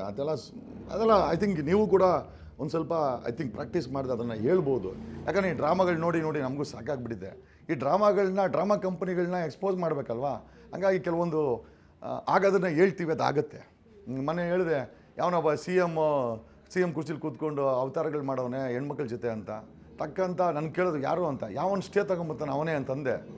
ಹೋಗಿ ಅವನೊಬ್ಬನ ತಗೊಂಬಂದವನೇ ಗೊತ್ತಿಲ್ಲ ಯಾವ. ನೀವು ಅದರಲ್ಲಿ ಇನ್ನೊಂದು ಮೆನ್ಷನ್ ಮಾಡಿದ್ರಿ, ಹೀರೋಯಿನ್ಸ್ ಇರೋ ಅಂಥದ್ದು ಎಲ್ಲೋ ಸೆನ್ಸೇಷನ್ ಆಯ್ತು. ಅದು sensation madam, that's a fact. ಯಾವನಾದರೂ ಬಂದಿಲ್ಲ ಅಂತ ಹೇಳ್ಬೇಡಿ, ಅದನ್ನು ನಡೀತಾ ಇದೆ ಇವತ್ತು. ಮೇಡಮ್, ಕನ್ನಡ ಇಂಡಸ್ಟ್ರಿಯಲ್ಲಿ ಏನು ಅಂದ್ಕೊಂಡಿದ್ದಾರೆ ನೀವು? 90% ಹೆಣ್ಮಕ್ಳು ಹೀರೋಯಿನ್ ಆಗೋರು ಮಂಚದ ಮೆಟೀರಿಯಲ್ ಆಗಿಬಿಟ್ಟಿದ್ದಾರೆ. ಮಂಚಕ್ಕೆ ಹೋಗಿಲ್ಲ ಅಂದರೆ ಇವತ್ತು ಅವ್ರು ಹೀರೋಯಿನ್ಸ್ ಆಗಲ್ಲ. ಅವ್ರು ಕೂಡ ಸಂಭಾವನೆ ಎಷ್ಟು ಅಂದ್ಕೊಂಡಿದ್ದಾರೆ? 5 ಲಕ್ಷ 10 ಲಕ್ಷ 10 ಲಕ್ಷದಲ್ಲಿ ಅವ್ರು ಇಂದ್ರನಗರದಲ್ಲಿ ಮನೆ ಮಾಡೋಕ್ಕಾಗತ್ತಾ? ಸಂಜನಾ ಗಲ್ರಾಣಿ ಥರ ಇಂಪೋರ್ಟೆಡ್ ಕಾರಲ್ಲಿ ಓಡಾಡೋಕ್ಕಾಗತ್ತಾ? ಎಲ್ಲಿಂದ ಬರ್ತದೆ? ಅವರೇ ಉತ್ತರ ಕೊಡ್ಬೇಕೀಗ. ಯಾರೋ ಒಬ್ಬ ಜೈಲಿಗೆ ಹೋದ್ರೆ ಬಂದು ಮೈಕ್ ಇಟ್ಕೊಂಡು ಮಾತಾಡ್ತಾರೆ. ಜೈಲಿಗೆ ಹೋಗಿ ಬಂದವರು ಇಷ್ಟು ಮಟ್ಟಿಗೆ ನೈತಿಕತೆ ಒತ್ಬಿಟ್ರೆ ನಿಮ್ಮಂಥವ್ರು ಎಲ್ಲಿ ಮಾತಾಡ್ಬೇಕೀಗ? ನಿಮ್ಮಂಥವ್ರು ಉತ್ತರ ಹೇಳ್ಬೇಕೆ ಹೊರ್ತು ಡ್ರಗ್ಸ್ ಕೇಸಲ್ಲಿ ಜೈಲಿಗೆ ಹೋಗಿ ಬಂದರಲ್ಲ ಮೈಕ್ ಇಟ್ಕೊಂಡು ಪ್ರವಚನ ಮಾಡೋಕ್ಕೆ ಸೋಚ್ಕೊಂಬಿಟ್ರೆ ಸಮಾಜ ಎಲ್ಲಿ ಹೋಗ್ತಾ ಇದೆ? ಇಂದಿರಾನಗರದಲ್ಲಿ ಆನೆ ಮನೆ ತಗೊಳಕ್ಕಾಗಲ್ಲ. ಕೆಲವರು ಮನೆ ತಗೊಂಡು ಜೀವನ ಮಾಡ್ತಾರೆ, ಇಂಪೋರ್ಟ್ ಕಾರಲ್ಲಿ ಓಡಾಡ್ತಾರೆ. ದುಡ್ಡೆಲ್ಲಿಂದ ಬರ್ತದೆ? ಮಾಡಿರೋದು 7-8 ಫಿಲಮು 10 ಲಕ್ಷ ಅಂದ್ಕೊಂಡ್ರೆ 80 ಲಕ್ಷ ಆಯ್ತು. 80 ಲಕ್ಷಕ್ಕೆ ಒಂದು ಮನೆ ಕೊಂಡ್ಕೊಳಕ್ಕಾಗಲ್ಲ. ಅಂಥದ್ರಲ್ಲಿ ನೀವು ಇವತ್ತು AC ಮನೆಗಳಲ್ಲಿ ಇಂದಿರಾನಗರದ ಮನೆಗಳು ತಗೊಂತೀರ ಅಂತಂದರೆ ಇದ್ರ ಸ್ಕ್ಯಾಮ್ ಏನು? ಓಕೆ ಸರ್, ಈ ಒಂದು ವಿಚಾರಕ್ಕೆ ಐ ಹ್ಯಾವ್ ಅ ಪಾಯಿಂಟ್. ಅಂದರೆ ಆಡಿಯನ್ಸ್ ವ್ಯೂವಿಂದ ಇಲ್ಲಿ ನಾನು ಕೇಳ್ತಿರೋಂಥ ಪ್ರಶ್ನೆಗಳು ನನ್ನದಲ್ಲ, ಆಡಿಯನ್ಸಿಂದ ನಾನು ಕೇಳ್ತೀನಿ. ನೀವು ಆ ಒಂದು ಕ್ಲಿಪ್ ವೈರಲ್ ಆದಾಗ ಕೆಲವರು ಹೇಳಿದರು ಅದು ಅವರ ವೈಯಕ್ತಿಕ ಜೀವನ, ಅವ್ರು ಹೇಗಾದರೂ ಇರ್ತಾರೆ, ಇದ್ರ ಬಗ್ಗೆ ಜಗದೀಶ್ ಅವರು ಯಾಕೆ ಕಾಮೆಂಟ್ ಮಾಡಬೇಕು ಅನ್ನೋ. ಅಲ್ಲ, ವೈಯಕ್ತಿಕ ಜೀವನ ಅಂತಂದರೆ ಬೇಕಾದ್ರೆ ಅವ್ರ ಅಪ್ಪನ ದುಡ್ಡು ತೊಗೊಂಬಂದು ಅವ್ರು ಸಂಪಾದನೆ ಮಾಡೋ ದುಡ್ಡು ತೊಗೊಂಬಂದು ಜೀವನ ಮಾಡಲಿ. ಗೌರ್ಮೆಂಟ್ ಮಿಷನರಿನ ಪುಕ್ಸಟ್ಟೆ ಬಳಸ್ಕೊಂಡಿದೆಯಲ್ಲ. ಒಬ್ಬ CM ಗೌರ್ಮೆಂಟ್ ಮಿಷನರಿನ ಬಳಸ್ಕೊಂಡು ಅಲ್ಲಿರೋ ಫೈಲ್ಗಳನ್ನ ಮಾರಾಟ ಮಾಡ್ಕೊತಾನೆ. ಗೌರ್ಮೆಂಟ್ ನಾವು ಕಟ್ಟೋ ಟ್ಯಾಕ್ಸ್ಗಳನ್ನ ಸಂಸ್ಥೆಗಳನ್ನ ಯಾರೋ ಹೀರೋಯಿನ್ಗಳಿಗೆ ಅಡಮಾನ ಇಡ್ತಾನೆ. ಅಲ್ಲಿ ಮಂಚದ ಸುಖ ಮಾಡ್ಕೊಳಕ್ಕೆ 5 ಸ್ಟಾರ್ ಹೋಟ್ಲಲ್ಲಿ ಜಿಪ್ ಇಚ್ಚಿ ಮಲ್ಕೊಳಕ್ಕೆ ಅವ್ನು ನಮ್ಮ ದುಡ್ಡನ್ನು ಉಪಯೋಗಿಸ್ತಾನೆ ಅಂತಂದರೆ ಯಾರೋ ಅವನು ಯಾಕೆ ಕೇಳಬಾರ್ದು ನಾವು? ಅವ್ನು ಮುಖ್ಯಮಂತ್ರಿ, ಅವ್ನು ಮನೆ ದುಡ್ಡು ತಗೊಂಬಂದು ಖರ್ಚು ಮಾಡ್ಕೊಳ್ಳಿ. ಇದು ಎಲ್ಲಿದೆ ದುಡ್ಡು ಅವನ ಹತ್ರ? ದೇಪದೆಲ್ಲ ನಮ್ಮ ದುಡ್ಡೇನೆ. ಸಂಪಾದನೆ ಮಾಡೋ ಅವ್ನು ಎತ್ಕೊಂಡು ಹೋಗಿರ್ತಲ್ಲ ಅವ್ನು ನಮ್ಮ ದುಡ್ಡೇನೆ. ಬಿಟಿಕಾನ್ಸಲ್ಲಿ ಇನ್ವೆಸ್ಟ್ಮೆಂಟ್ ಇದೆ, ಹೊರಗಡೆ 1000 ಕೋಟಿ ಇನ್ವೆಸ್ಟ್ಮೆಂಟ್ ಇದೆ. ಕರೆಕ್ಟಾಗಿ ಯಾರಾದರೂ ED CBI ನಾನೇನೋ ಪ್ರೈಮ್ ಮಿನಿಸ್ಟರೇ ಫಸ್ಟು ಒಳಗಡೆ ಹಾಕೋದು ಕರ್ನಾಟಕದ ಒಂದು ದೊಡ್ಡ ಗ್ಯಾಂಗೇ ಇದೆ, ಹಾಕಬೇಕಾಗುತ್ತೆ. ಇವರೆಲ್ಲ ಅಂದ್ಕೊಂಡಿದ್ದಾರೆ ಬರೀ ಇಂಟೆಲಿಜೆನ್ಸಿಗೆ IBಗೆ ರಾಗ್ ಇನ್ಫಾರ್ಮೇಷನ್ ಇದೆ ಅಂತ. We have entire information. ನಾಳೆ ದಿವಸ ಏನಾದರೂ ಮುಖ್ಯಮಂತ್ರಿ ಆದರೆ ಎಷ್ಟು ಜನ ಜೈಲಿಗೆ ಹಾಕ್ತೀನೋ ಗೊತ್ತಿಲ್ಲ. We will amend the law, we will set up fast track courts. ಇವ್ರನ್ನ ನೇಣಿಗೆ ಹಾಕೋಕ್ಕೆ, ಇವ್ರನ್ನ ನಂಗ ಮಾಡೋಕ್ಕೋಸ್ಕರ ಇದೆ. ವಿ ವಿಲ್ ಇವತ್ತು ದೇಶಕ್ಕೆ ಅಪಾಯಕಾರಿ. ನಮ್ಮಲ್ಲಿ ಇದ್ಕೊಂಡು ನಮ್ಮನ್ನು ಲೂಟಿ ಮಾಡ್ತಾರೋ ಅಂತ ಐ ಥಿಂಕ್ ಎಕನಾಮಿಕ್ ಅಫೆಂಡರ್ಸ್ ಇದ್ದಾರಲ್ಲ, ಅವ್ರು ನಮ್ಮ ದೇಶಕ್ಕೆ I mean that is what is happening. ಒಬ್ಬೊಬ್ಬರ ಮೇಲೆ 1,70,000 ಸಾಲ ಇದೆ. ಸರ್ಕಾರ ಮಾಡೋ ಸಾಲ ನೀವು ತೀರಿಸಬೇಕು. ನಿಮ್ಗೆ ಯಾವ ತೀಟೆ? ನಮಗೆ ಯಾರು ಸಾಲ ಕೊಡಲ್ಲ. ಒಬ್ಬ ಅಡ್ವೊಕೇಟಾಗಿ ನನಗೆ ಯಾರು ಸಾಲ ಕೊಡಲ್ಲ. ಇವ್ರು ಸಾಲ ಮಾಡೋದಕ್ಕೆ ನಾವ್ಯಾಕೆ ತೀರಿಸಬೇಕು? ಆಮೇಲೆ ದೇಶವನ್ನು ಈ ಥರ ಲೂಟಿಕೋರರ ನಾಡು ಮಾಡಿದಾರಲ್ಲ, ಇದಕ್ಕೋಸ್ಕರ ನಮ್ಮ ಭಗತ್ ಸಿಂಗ್ ನಗ್ನಗ್ತಾ ಇನ್ಕಲಾಬ್ ಜಿಂದಾಬಾದ್ ಅಂದ್ಕೊಂಡು ನೇಣಾಕ್ಸ್ಕೊಂಡಿದ್ದು. ಉಧಮ್ ಸಿಂಗು ಲಂಡನ್ನಲ್ಲಿ ಹೋಗಿ ಜನರಲ್ ಡಯರ್ಗೆ ಗುಂಡಾಕ್ಬಿಟ್ಟು ಅಲ್ಲಿನ ಬ್ರಿಟಿಷ್ ಗೌರ್ಮೆಂಟು ಅವನಿಗೆ ನೇಣಾಕ್ತಾರೆ, ಇನ್ಕಲಾಬ್ ಜಿಂದಾಬಾದ್ ಅಂತ ಹೇಳ್ತಾನೆ. ಅದಕ್ಕೋಸ್ಕರನಾ? ಅಂದರೆ ಅವರೆಲ್ಲ ಪ್ರಾಣ ಕೊಟ್ಟಿದ್ದು ನೀವು ಈ ಥರ ವ್ಯಭಿಚಾರಗಳು ಮಾಡಿ ಬೀದಿನಲ್ಲಿ ಸಿಕ್ಕಿದ ಹೆಣ್ಣು ಮಕ್ಕಳು ಕರ್ಕೊಂಬಂದು 5 ಸ್ಟಾರ್ ಹೋಟೆಲ್ ಮಲ್ಕೊಂಡು ಇವತ್ತಿನ ವ್ಯವಸ್ಥೆನ ಮಾರ್ಕೊಂಡು ಅದರ ಮೇಲೆ ಸ್ಟೇ ತಂದ್ಕೊಂಡು ಜನರಿಗೆ ನಿಮ್ಮ ಮಕ್ಕಳನ್ನ ಮತ್ತೆ ಅದ್ರ ಎಲೆಕ್ಷನ್ ಬಗ್ಗೆ ಹೆಣ್ಣು ಮಕ್ಕಳೇ ಮಾತಾಡ್ತಿಲ್ವಲ್ಲ. ಮೇಡಮ್ ಇವತ್ತು ಗಂಡು ನಾನು ಮಾತಾಡಿದ್ರೆ ನನ್ನನ್ನೇ ಬಿಡ್ತಾ ಇಲ್ಲ. ಯಾವ ಹೆಣ್ಮಕ್ಳನ್ನ ಬಿಡ್ತಾರೆ ಮೇಡಮ್ ಇವರು? ಹೆಣ್ಮಕ್ಳನ್ನ ತೊಗೊಂಡು 5 ಸ್ಟಾರ್ ಹೋಟ್ಲಲ್ಲಿ ತಮ್ಮ ಸುಖಕ್ಕೋಸ್ಕರ ಮಲ್ಸ್ಕೊಳೋ ಅಂಥ ವ್ಯಭಿಚಾರಿಗಳು ಯಾವ ಹೆಣ್ಮಕ್ಳನ್ನ ಬಿಡ್ತಾರೆ ಮೇಡಮ್ ಇವರು? ಯಾವ ಹೆಣ್ಮಕ್ಳನ್ನ ಬಿಡ್ತಾರೆ? ಯಾವ ಹೆಣ್ಮಗಳು ತನ್ನ ಮಾನ ಮಾರಾಟ ಮಾಡಿಕೊಂಡು ಹೌದಪ್ಪ ಅಂತ ಹೋರಾಟ ಮಾಡೋಕ್ಕೆ ಬರ್ತಾಳೆ? ಹೋರಾಟ ಮಾಡೋ ನಮ್ಮಂಥವ್ರನ್ನೇ ಬಿಡಲ್ಲ. ಏನೋ ಅಡ್ವೊಕೇಟ್ ಅಲ್ಲ, ಅವನಲ್ಲ ಇವನಲ್ಲ ಅಂತ ಹೇಳಿದೆ, ಮನುಷ್ಯನಲ್ಲ ನಾನು ಅಂತಂದೆ. ಇನ್ನೇನು ಹೇಳೋಕ್ಕಾಗುತ್ತೆ ಅವ್ರಿಗೆ? So you don't want to reveal the name of the heroines. Madam ಪಾಪ ಮೇಡಮ್, ಯಾವುದೋ ಮನೆ ಹೆಣ್ಮಕ್ಳು ಮೇಡಮ್, ಅವ್ರದ್ದೇನು ತಪ್ಪಿಲ್ಲ, ಅರ್ಥ ಮಾಡ್ಕೊಳ್ಳಿ. ಆ ಹೆಣ್ಮಕ್ಳದ್ದೇನು ತಪ್ಪು? ಇವ್ರ ಜೊತೆ ಬಂದು ಇವ್ರು ಕೊಡೋ ಕಾಸು ಮಲ್ಕೊಂಡಿತ್ತು ತಪ್ಪ? ಅವ್ರ ಸುಖವನ್ನು ಕೊಟ್ಟುಬಿಟ್ಟು ಅವ್ರು ಕೂಲಿ ಇಸ್ಕೊಂಡು ಹೋಗೋರೆ. ಮಾಡ್ದವ್ನು ಹಿಡ್ಕೊಬೇಕು ಮೇಡಮ್. ಆ ಹೆಣ್ಮಕ್ಳನ್ನ ಬಿದ್ದಿತ್ತಾರಣ ಇವತ್ತು ವೇಶ್ಯಾವಾಟಿಕೆನೇ ಇರ್ತದೆ. ಅವ್ರ ಹೆಸರು ಬಂದ್ರೆ ಇವ್ರದ್ದು ಬಂದಂಗೆ ಅಲ್ವಾ ಸರ್? ಮೇಡಮ್ ಇವನ ಹೆಸರು ಬರಲಿ ಮೇಡಮ್, ಇವ್ನಿಗೆ ನಾವು ಓಟ್ ಹಾಕಿರೋದು, ಇವನನ್ನು ನಾವು ಪ್ರೆಸಿಡೆಂಟ್, ಅವ್ರಿಗೆ ಯಾರು ನಾವು ಓಟ್ ಹಾಕಿಲ್ಲ, ನಾವು ಆ ಹೆಣ್ಮಕ್ಳನ್ನ ನಾವು ಓಟ್ ಹಾಕಿಲ್ಲ. ಆ ಹೆಣ್ಮಕ್ಳು ಏನಾದರೂ ಬಂದಿದ್ರೆ ಅವರ ದೇಹವನ್ನು ಕೊಟ್ಟು ಕೂಲಿ ಇಸ್ಕೊಂಡೋಗಿದ್ದಾರೆ, ಅವ್ರದ್ದೇನು ತಪ್ಪು? ಇವ್ನು ನಮ್ಮ ಸರ್ಕಾರದ ಹಣವನ್ನು ತೊಗೊಂಡಾಗೆ ಇವ್ನ ಎದೆ ಮೇಲೆ ಇಟ್ಕೊಂಡಿದ್ದಾರಲ್ಲ, ಇವ್ರುಗಳನ್ನ ಏನು ಹಾಕ್ಬೇಕಾಗಿರೋದು ಅವ್ರನ್ನೆಲ್ಲ. ಎಲ್ಲಿವರೆಗೂ ವೇಶ್ಯಾವಾಟಿಕೆ ನಡೀತದೆ ಅಂತಂದರೆ, ಎಲ್ಲಿವರೆಗೂ ನಮ್ಮ ಹೆಣ್ಮಕ್ಳು ನಾವು ಕಾಪಾಡೋಕ್ಕಾಗಲ್ಲ, ಅಲ್ಲಿವರೆಗೂ ವೇಶ್ಯಾವಾಟಿಕೆ ನಡೀತದೆ. ಯಾವ ಹೆಣ್ಣುಮಗಳು ತಾನೆ ಯಾರ ಜೊತೆ ಮಲ್ಕೊಳಕ್ಕೆ ರೆಡಿ ಇರ್ತಾಳೆ? ರೆಡಿ ಇರಲ್ಲ. ಅವಳ ಪಾಪ ಬಡತನನೋ ಅಲ್ಲಿ ನಡೀತಾ ಇರೋ ಕೂಲಿಗೆಟ್ ಹೋಗಿರೋ ವ್ಯವಸ್ಥೆನೋ ತೊಗೊಂಬಂದು ಅವ್ರನ್ನ ವೇಶ್ಯ ಮಾಡ್ತದೆ ಹೊರತು ಯಾವ ಹೆಣ್ಮಗಳು ವೇಶ್ಯ ಆಗಬೇಕು ಅಂತ ಇಷ್ಟಪಡಲ್ಲ. ಒಬ್ಬನ ಜೊತೆ ಇಷ್ಟವಾಗಿ ಬದುಕಕ್ಕೆ ಇಷ್ಟಪಡುವಂಥ ಹೆಣ್ಮಕ್ಳು ನಮಗೆ ಗೊತ್ತಿದೆ, ಯಾರೋ ಇರ್ಬೋದು ಗೊತ್ತಿಲ್ಲ. But I tell you know a woman is dedicated to one person. ನಾನು ಕಲ್ಕಟ್ಟಾದಲ್ಲಿ ನಾನು I think one of the largest ವೇಶ್ಯಾವಾಟಿಕೆ ಇದೆ. ನಾನು ಅಲ್ಲಿ ಹೋಗಿದ್ದೀನಿ 2013ನಲ್ಲಿ. ನಾನು ಅಲ್ಲಿ ಇದ್ದೆ. ನಾನು ಸುಮಾರು ವೇಶ್ಯಾವಾಟಿ ಹೆಣ್ಮಕ್ಳನ್ನ ಕೇಳ್ಕೊಂಡೆ, ಯಾಕೆ ನೀವು ಹಿಂಗೆಲ್ಲ ಮಾಡ್ತೀವಿ? ಹೊಟ್ಟೆಪಾಡಿಗೆ ಅಂತ ಹೇಳ್ತಾರೆ. ನೀವು ಇದನ್ನು ಬಿಡ್ಬೋದಾ? ಎಸ್, ಗೌರ್ಮೆಂಟ್ ನಮಗೆ ಸಹಾಯ ಮಾಡಿದೆ, ಇದನ್ನು ಬಿಟ್ಟು ಬದುಕ್ತೀವಿ ಅಂತಂದರೆ. ನಿಜವಾಗ್ಲೂ ಇದು ಇಷ್ಟ ಅಂತಂದರೆ ಯಾವ ಹೆಣ್ಮಕ್ಳು ಹೇಳಿಲ್ಲ ನನಗೆ ಇಷ್ಟ ಅಂತ. ನಮ್ಮ ಹೊಟ್ಟೆಪಾಡಿಗೋಸ್ಕರ, ನಮ್ಮ ತಮ್ಮನ ಸಾಕೋಕ್ಕೋಸ್ಕರ, ನಮ್ಮ ಅಪ್ಪನ ಕಾಯಿಲೆಗೋಸ್ಕರ, ನಮ್ಮ ತಾಯಿ ಹಾಸ್ಪಿಟ್ಲಲ್ಲಿದ್ದಾರೆ, ನನ್ನ ಮಗಂದು ಭವಿಷ್ಯಕ್ಕೋಸ್ಕರ ನಾವು ಇದನ್ನು ಮಾಡ್ತಾಯಿದ್ದೀವಿ ಅಂತ ಹೇಳ್ತಾರೆ. ಸೊ ಈತ ಸತ್ಯ ಇರಬೇಕಾದ್ರೆ ಅದನ್ನು ಬದಲಿಸ್ಬೇಕಾದ ಯಾರು? ಸರ್ಕಾರ ಬದಲಿಸ್ಬೇಕು. ಇವ್ರು ಬದಲಿಸ್ಕೊಳ್ತಾ ಇರೋದು ಇವ್ರು ಹಣೆ ಬರೋಣ. ಇವನೊಬ್ಬ ಗ್ರಾಮ ಪಂಚಾಯತಿ ಮೆಂಬರ್ ಆಗಿದ್ದರೆ ಇವ್ನು ತಾಲೂಕು ಪಂಚಾಯತಿ ಮೆಂಬರ್ ಆಗಿ ನೆಕ್ಸ್ಟ್ ಟೈಮ್ ಗೆಲ್ತಾನೆ. ನೆಕ್ಸ್ಟ್ ಟೈಮು MLA ಆಗ್ತಾನೆ, ಮಿನಿಸ್ಟರ್ ಆಗ್ತಾನೆ, MP ಆಗ್ತಾನೆ, CM ಆಗ್ತಾನೆ. ನಮ್ಮನ್ನೆಲ್ಲ ಲೂಟಿ ಮಾಡ್ತಾರೆ. ಬದಲಾವಣೆ ಇವ್ರು ಫ್ಯಾಮಿಲಿ ಮಾಡ್ಕೊತಾ ಇದ್ರೆ ಹೊತ್ತು ಸಮಾಜನ ಮತ್ತು ಇಲ್ಲಿ ಬದಲಾವಣೆ ಮಾಡ್ತಾ ಇಲ್ಲ. ಯಾವ ವೇಶ್ಯ ಬದಲಾವಣೆ ಆಗ್ತಾಳೆ? ಏನಾದರೂ ಅವ್ರು ಬದಲಾವಣೆ ಮಾಡೋಕ್ಕೆ ಕೊಡಬೇಕಲ್ಲ. ಲೂಟಿ ಮಾಡೋಕ್ಕೆ ಇವ್ರಿಗೆ ಸಾಲಲ್ಲ, ಇವ್ರ 2 ಮಕ್ಕಳಿಗೆ ಸಾಲಲ್ಲ ಅಂದಮೇಲೆ ಇನ್ನು ನಮ್ಮ ಸಮಾಜನ ನೋಡ್ತಾರೆ, ನಮ್ಮನ್ನೇ ನೋಡಲ್ಲ ಮೇಲೆ ವೇಶ್ಯರನ್ನ ನೋಡ್ತಾರೆ. ಆಮೇಲೆ ನಾವು ವೇಶ್ಯರಿಗೆ ಅಂತ ಹೇಳ್ಬಾರ್ದು, ನಿಜವಾಗ್ಲೂ ಅವ್ರನ್ನ ದೇವತೆಗಳಂತ ಹೇಳ್ಬೇಕು. ರೇಪ್ ಏನೋ ಕಮ್ಮಿ ಆಗಿದ್ರೆ ಇವತ್ತು ಸಮಾಜದಲ್ಲಿ ಆ ವೇಶ್ಯರ ಹೆಣ್ಮಕ್ಳದ್ದು ಕಾಂಟ್ರಿಬ್ಯೂಷನ್ ತುಂಬ ಇದೆ. ಅವರು ಎಲ್ಲೋ ಒಂದು ಕಡೆ ಆಗುವಂಥ ಅನಾಹುತಗಳನ್ನು ತಪ್ಪಿಸ್ತಾ ಇದ್ದಾರೆ, ಅವ್ರ ಮೈ ಮೇಲೆ ಎಳ್ಕೊತಾ ಇದ್ದಾರೆ. ನಾವು ಅವ್ರನ್ನ ದೇವತೆಗಳಂತ ಹೇಳೋದು ತಪ್ಪಾಗಲಾರ್ದು. ಬಟ್ ಈ ಚಾಂಡಾಳರು ಅವ್ರನ್ನ ವೇಶ್ಯ ಅಂತ ಪಟ್ಟ ಕಟ್ಟಿ ಅವ್ರನ್ನ ಗಲೀಜಾಗಿ ಮಾತಾಡ್ತಾರೆ. I think even that is wrong. ಈಗ ಎಲ್ಲರಿಗೂ ತಮ್ಮದೇ ಆದಂಥ ಘನತೆ ಗೌರವ ಇದೆ. ಈಗ ಮನೆಯಲ್ಲಿ ನಮ್ಮ ಅತ್ತಿಗೆಂದ್ರನ್ನ ಮಾಡ್ಕೊಂಡು 5 ಸ್ಟಾರ್ ಹೋಟೆಲ್ ಹೋಗಿ ಜಿಪ್ಪಿಸ್ತಾರೆ ಅಂತಂದರೆ ಇವ್ರು ಇಂಥ ಚಾಂಡಾಳ್ರನ್ನ ಏನು ಮಾಡಬೇಕು? ಅದು CM ಕುರ್ಚಿಲಿ ಕೂತ್ಕೊಂಡು, ಮಿನಿಸ್ಟರ್ ಕುರ್ಚಿಲಿ ಕೂತ್ಕೊಂಡು, ನನಗೆ ಗೊತ್ತಿಲ್ಲ ಏನು ಹೇಳಬೇಕು ಅಂತ. ನಿಮ್ಮ ವರದಿ ಪ್ರಕಾರ ಕನ್ನಡ ಇಂಡಸ್ಟ್ರಿ ಇರ್ಬೋದು, ಮಾಲಿವುಡ್ ಇರ್ಬೋದು, ಟಾಲಿವುಡ್, ಹಾಲಿವುಡ್ ಇರಬಹುದು, ಎಲ್ಲ ಇಂಡಸ್ಟ್ರಿ ಸದ್ಯಕ್ಕೆ ನಮ್ಮ ಭಾರತವನ್ನು ತಗೊಳ್ಳೋಣ, ಯಾವ ಇಂಡಸ್ಟ್ರಿನಲ್ಲಿ ಈ ರೀತಿ ಹೆಚ್ಚಾಗಿ ನಡೀತಾ ಇದೆ? ಮೇಡಮ್ ಪೊಲಿಟಿಕಲ್ ಇಂಡಸ್ಟ್ರಿ ಇದ್ದೇ ಇರ್ತದೆ ಮೇಡಮ್. ಪೊಲಿಟಿಕ್ಸ್ ನೋಡಿ, ವಿಧಾನಸೌಧದಲ್ಲಿ ಪಾರ್ಲಿಮೆಂಟಲ್ಲಿ ಬೆಳಗ್ಗೆ ಹೊತ್ತು ಮಾಡಿದ್ರೆ ರಾತ್ರಿ ಹೊತ್ತು ಇವರು ರಿಸಾರ್ಟ್ಸ್ಗಳಲ್ಲಿ 5 ಸ್ಟಾರ್ ಹೋಟ್ಲ್ಗಳಲ್ಲಿ ಒಂದಾಗ್ತಾರೆ. ಇಂಡಸ್ಟ್ರಿ, ಫಿಲಮ್ ಇಂಡಸ್ಟ್ರಿ ಮತ್ತು ಪೊಲಿಟಿಕಲ್ ಇಂಡಸ್ಟ್ರಿ ಒಂದಾಗ್ತಾರೆ. ಇವ್ರ ಹತ್ರ ಅಧಿಕಾರ ಇರ್ತದೆ, ಇವ್ರ ಹತ್ರ ಆ ಲುಕ್ ಇರ್ತದೆ, ಆ ಗ್ಲಾಮರಸ್ ಇರ್ತದೆ. ಗ್ಲಾಮರಸ್ ವರ್ಲ್ಡ್ ಮತ್ತು ಪೊಲಿಟಿಕಲ್ ವರ್ಲ್ಡ್ ಸರಿ ಹೋಗ್ತದೆ. ಒಬ್ಬ ಮಿನಿಸ್ಟರ್ ಆದವನು ಬೇಕಾದ್ರೆ ಶುಕ್ರವಾರ, ಶನಿವಾರ, ಭಾನುವಾರ ಬಂದುಬಿಡಿ. ವಿಧಾನಸೌಧದಲ್ಲಿ ವಿಧಾನಸೌಧ ಸುತ್ತಮುತ್ತ 3 ಕಿಲೋಮೀಟರ್ ರೇಂಜಲ್ಲಿ ನೀವು ಶುಕ್ರವಾರ ಬಂದು ಕ್ಯಾಮ್ರಾ ಎತ್ಕೊಂಬಂದರೆ 70 ಜನ MLAಗಳು ಅಥವಾ ಮಿನಿಸ್ಟ್ರಿಗೆ ಸಿಕ್ಕಾಕಂತಾರೆ ಸುಮಾರು ಒಂದು ಹೋಟ್ಲಲ್ಲಿ. ಅವ್ರ ಜೊತೆ ಗರ್ಲ್ ಫ್ರೆಂಡ್ಸ್ ಇರ್ತಾರೆ, ಅವ್ರ ಹೆಂಡತಿಗಳಂತೂ ಇರಲ್ಲ. ಇವ್ರಿಗೆ ಸುಖ ಪ್ರತಿ ಶುಕ್ರವಾರಕ್ಕೆ ಸುಖ ಬೇಕೇ ಬೇಕು. ಶುಕ್ರವಾರ, ಶನಿವಾರ, ಭಾನುವಾರ ಹೆಣ್ಮಕ್ಳು ಬೇಕೇ ಬೇಕು. ಆ ರೀತಿ ಒಂದು 70-80 ಜನ ಸಿಕ್ಕಾಕಂತಾರೆ MLAಗಳು. ಇವ್ರನ್ನ MLA ಅಂತ ಹೇಳ್ಬೇಕಾ ಅಥವಾ ಐ ಥಿಂಕ್ ಗೂಳಿಗಳಂತ ಹೇಳ್ಬೇಕಾ, ಊರಿನ ಗೂಳಿಗಳಂತ ಹೇಳ್ಬೇಕಾ? ಆಮೇಲೆ ಇವ್ರಿಗೆ ಮಾನ ಮರ್ದಿ ಇದೆಯಾ? ನಾನು ಎಲ್ಲರೂ ಅಂತ ಹೇಳಲ್ಲ, but average they have become something like that. ಒಂದು ಸಮಯ ಇತ್ತು ನಮ್ಮ ಭಾರತದ ವ್ಯವಸ್ಥೆಯಲ್ಲಿ ಪಾರ್ಲಿಮೆಂಟ್ಗೆ ಹೋಗೋರು ಬ್ಯಾರಿಸ್ಟರ್ಸ್ ಆಗ್ತಾಯಿದ್ರು, ಕಾನೂನು ಪಂಡಿತರಾಗ್ತಾಯಿದ್ರು, ಸ್ಟೇಟ್ಸ್ಮೆನ್ ಇರ್ತಾಯಿದ್ರು. 90s ತೆಗೆದು ನೋಡಿ ಯಾರ್ಯಾರು ಹೋಗಿದ್ದಾರೆ ಪಾರ್ಲಿಮೆಂಟ್ಗೆ. ನೀವೆಲ್ಲ ಲಾಯರ್ಸು, ಇಂಟೆಲೆಕ್ಚುಯಲ್ಸ್, ಸ್ಟೇಟ್ಸ್ಮೆನ್ಸ್ ಹೋಗಿದ್ದಾರೆ. ಇವತ್ತು ತೆಗೆದು ನೋಡಿ, ರೇಪಿಸ್ಟು, ಡಕಾಯಿತಿ, ಚೀಟರು, ಕೊಲೆಗಡ್ಕ 45% ಆಫ್ ದ ಪಾರ್ಲಿಮೆಂಟರಿಯನ್ಸ್ ಇವತ್ತು ಸಹ ಹೋಗಿರೋರು ಎಲ್ಲ ಕೂಡ ಐ ಥಿಂಕ್ ಸೀರಿಯಸ್ ಕ್ರಿಮಿನಲ್ ಅಫೆನ್ಸ್ಗಳು ಅವ್ರ ಮೇಲೆ ಇದೆ.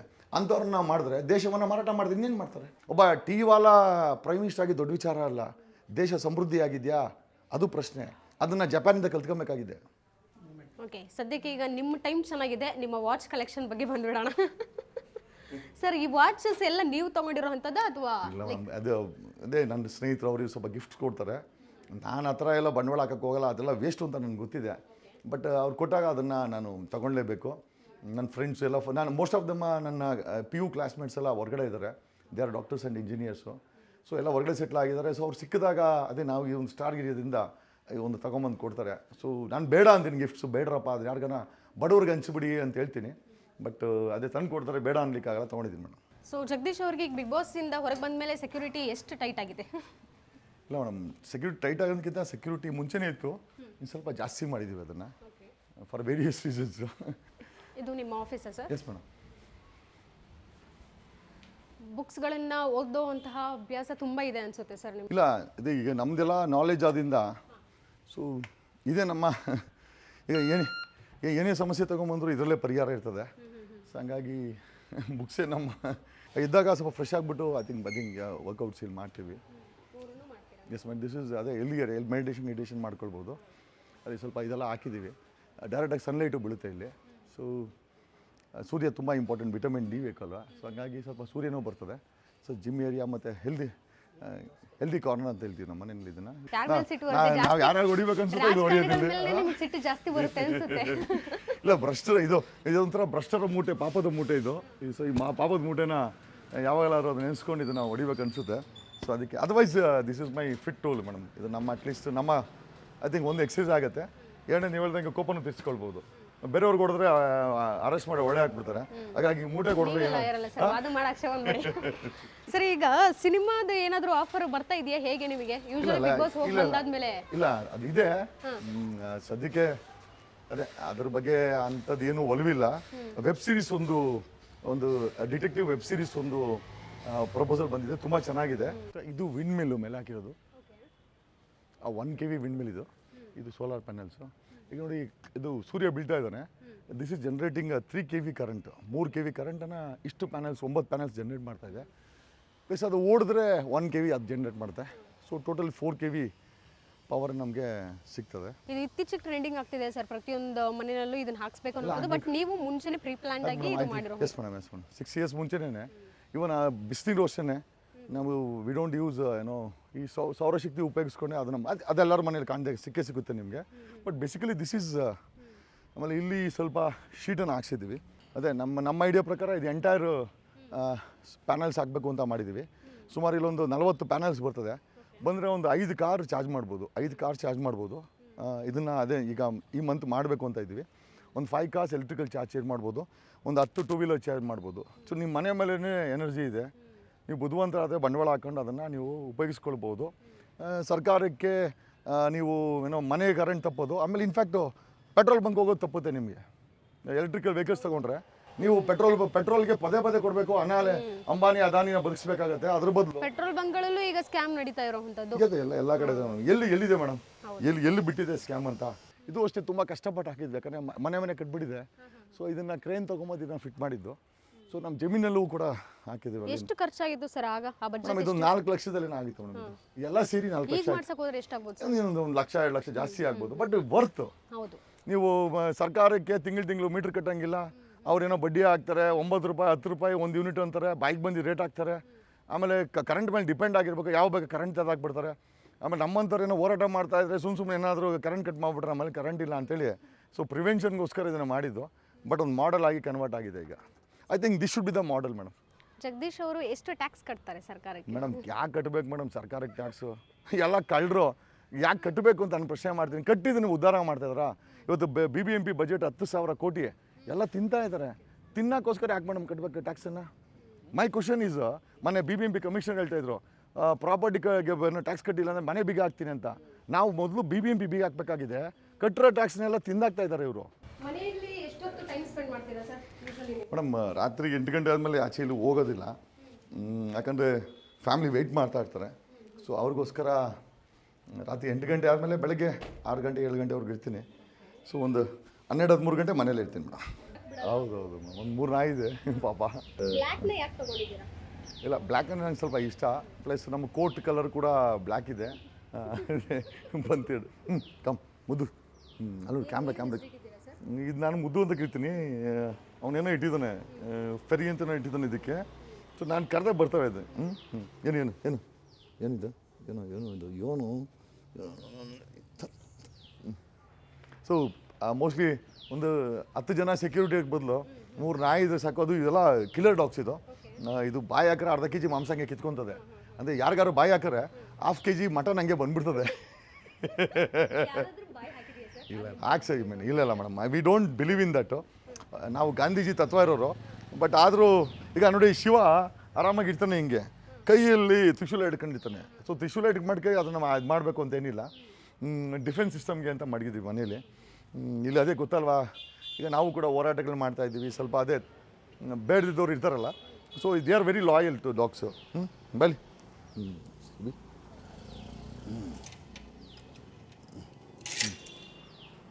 ಕಮ ಕಮ ಕಮ ಏ ಕಮ ಏಯ್ ಏಯ್ come they are your good friends. ನಿಮ್ಮನ್ನು ಹೀಲ್ ಮಾಡುತ್ತೆ. ಆ್ಯಕ್ಚುಲಿ ನಿಮ್ಗೇನಾದರೂ ಟೆನ್ಷನ್ ಇದ್ದರೂ ಕೂಡ ಇವು ಹೀಲ್ ಮಾಡುತ್ತೆ. ಅವ್ರ ಹತ್ರ ನೀವು 10 ನಿಮಿಷ ನಿಂತ್ಕೊಳ್ಳಿ, ನಿಮ್ಮ ಮೈಂಡಲ್ಲಿ ಏನೇ ಬ್ಲಾಕೇಜಸ್ ಇದ್ದರೂ ಕೂಡ ಅವು ಸಕ್ ಮಾಡ್ಕೊಳ್ಬಿಡ್ತದೆ. ಯಾವ ರೀತಿ ಪ್ರಕೃತಿಗಿಂತ ಐ ಥಿಂಕ್ ಇವನ್ ನಾಯಿಗಳು ಕೂಡ ಆ ಪ್ರಕೃತಿ ಅದರಿಂದ ಐ ಥಿಂಕ್ ಅವ್ರ ಜೊತೆ ನೀವು ಇದ್ದರೆ ಒಂದು 5-10 ನಿಮಿಷ ನಿಮ್ಮ ಎಲ್ಲ ರಿಲ್ಯಾಕ್ಸೇಷನ್ ಆಗ್ಬಿಡ್ತದೆ. ಮಕ್ಕಳಿಗೊಂದು ಡೆಫಿನೆಟ್ಲಿ ಒಂದು ಸಪೋರ್ಟ್ ಇದು. ಸೊ ಥ್ಯಾಂಕ್ ಯು ಸರ್, ಇಷ್ಟೊತ್ತು ಮಾತನಾಡಿದ್ದಕ್ಕೆ. ಇಷ್ಟೊತ್ತು ನಾವು ನೋಡಿದ್ವಿ ಹೇಗೆ ಏನು ಅನ್ನುವಂಥದ್ದನ್ನು. ಹೋಮ್ ಟೂರು ಈಗ ಆಲ್ರೆಡಿ ತುಂಬ ಜನ ರಿವೀಲ್ ಮಾಡಿರ್ತಾರೆ, ಬಟ್ ಇದೊಂದು ರೀತಿ ಬೇರೆ ಬೇರೆ ವಿಚಾರವಾಗಿ ಸದ್ದು ಮಾಡ್ತು ಈ ಒಂದು ಇಂಟರ್ವ್ಯೂ.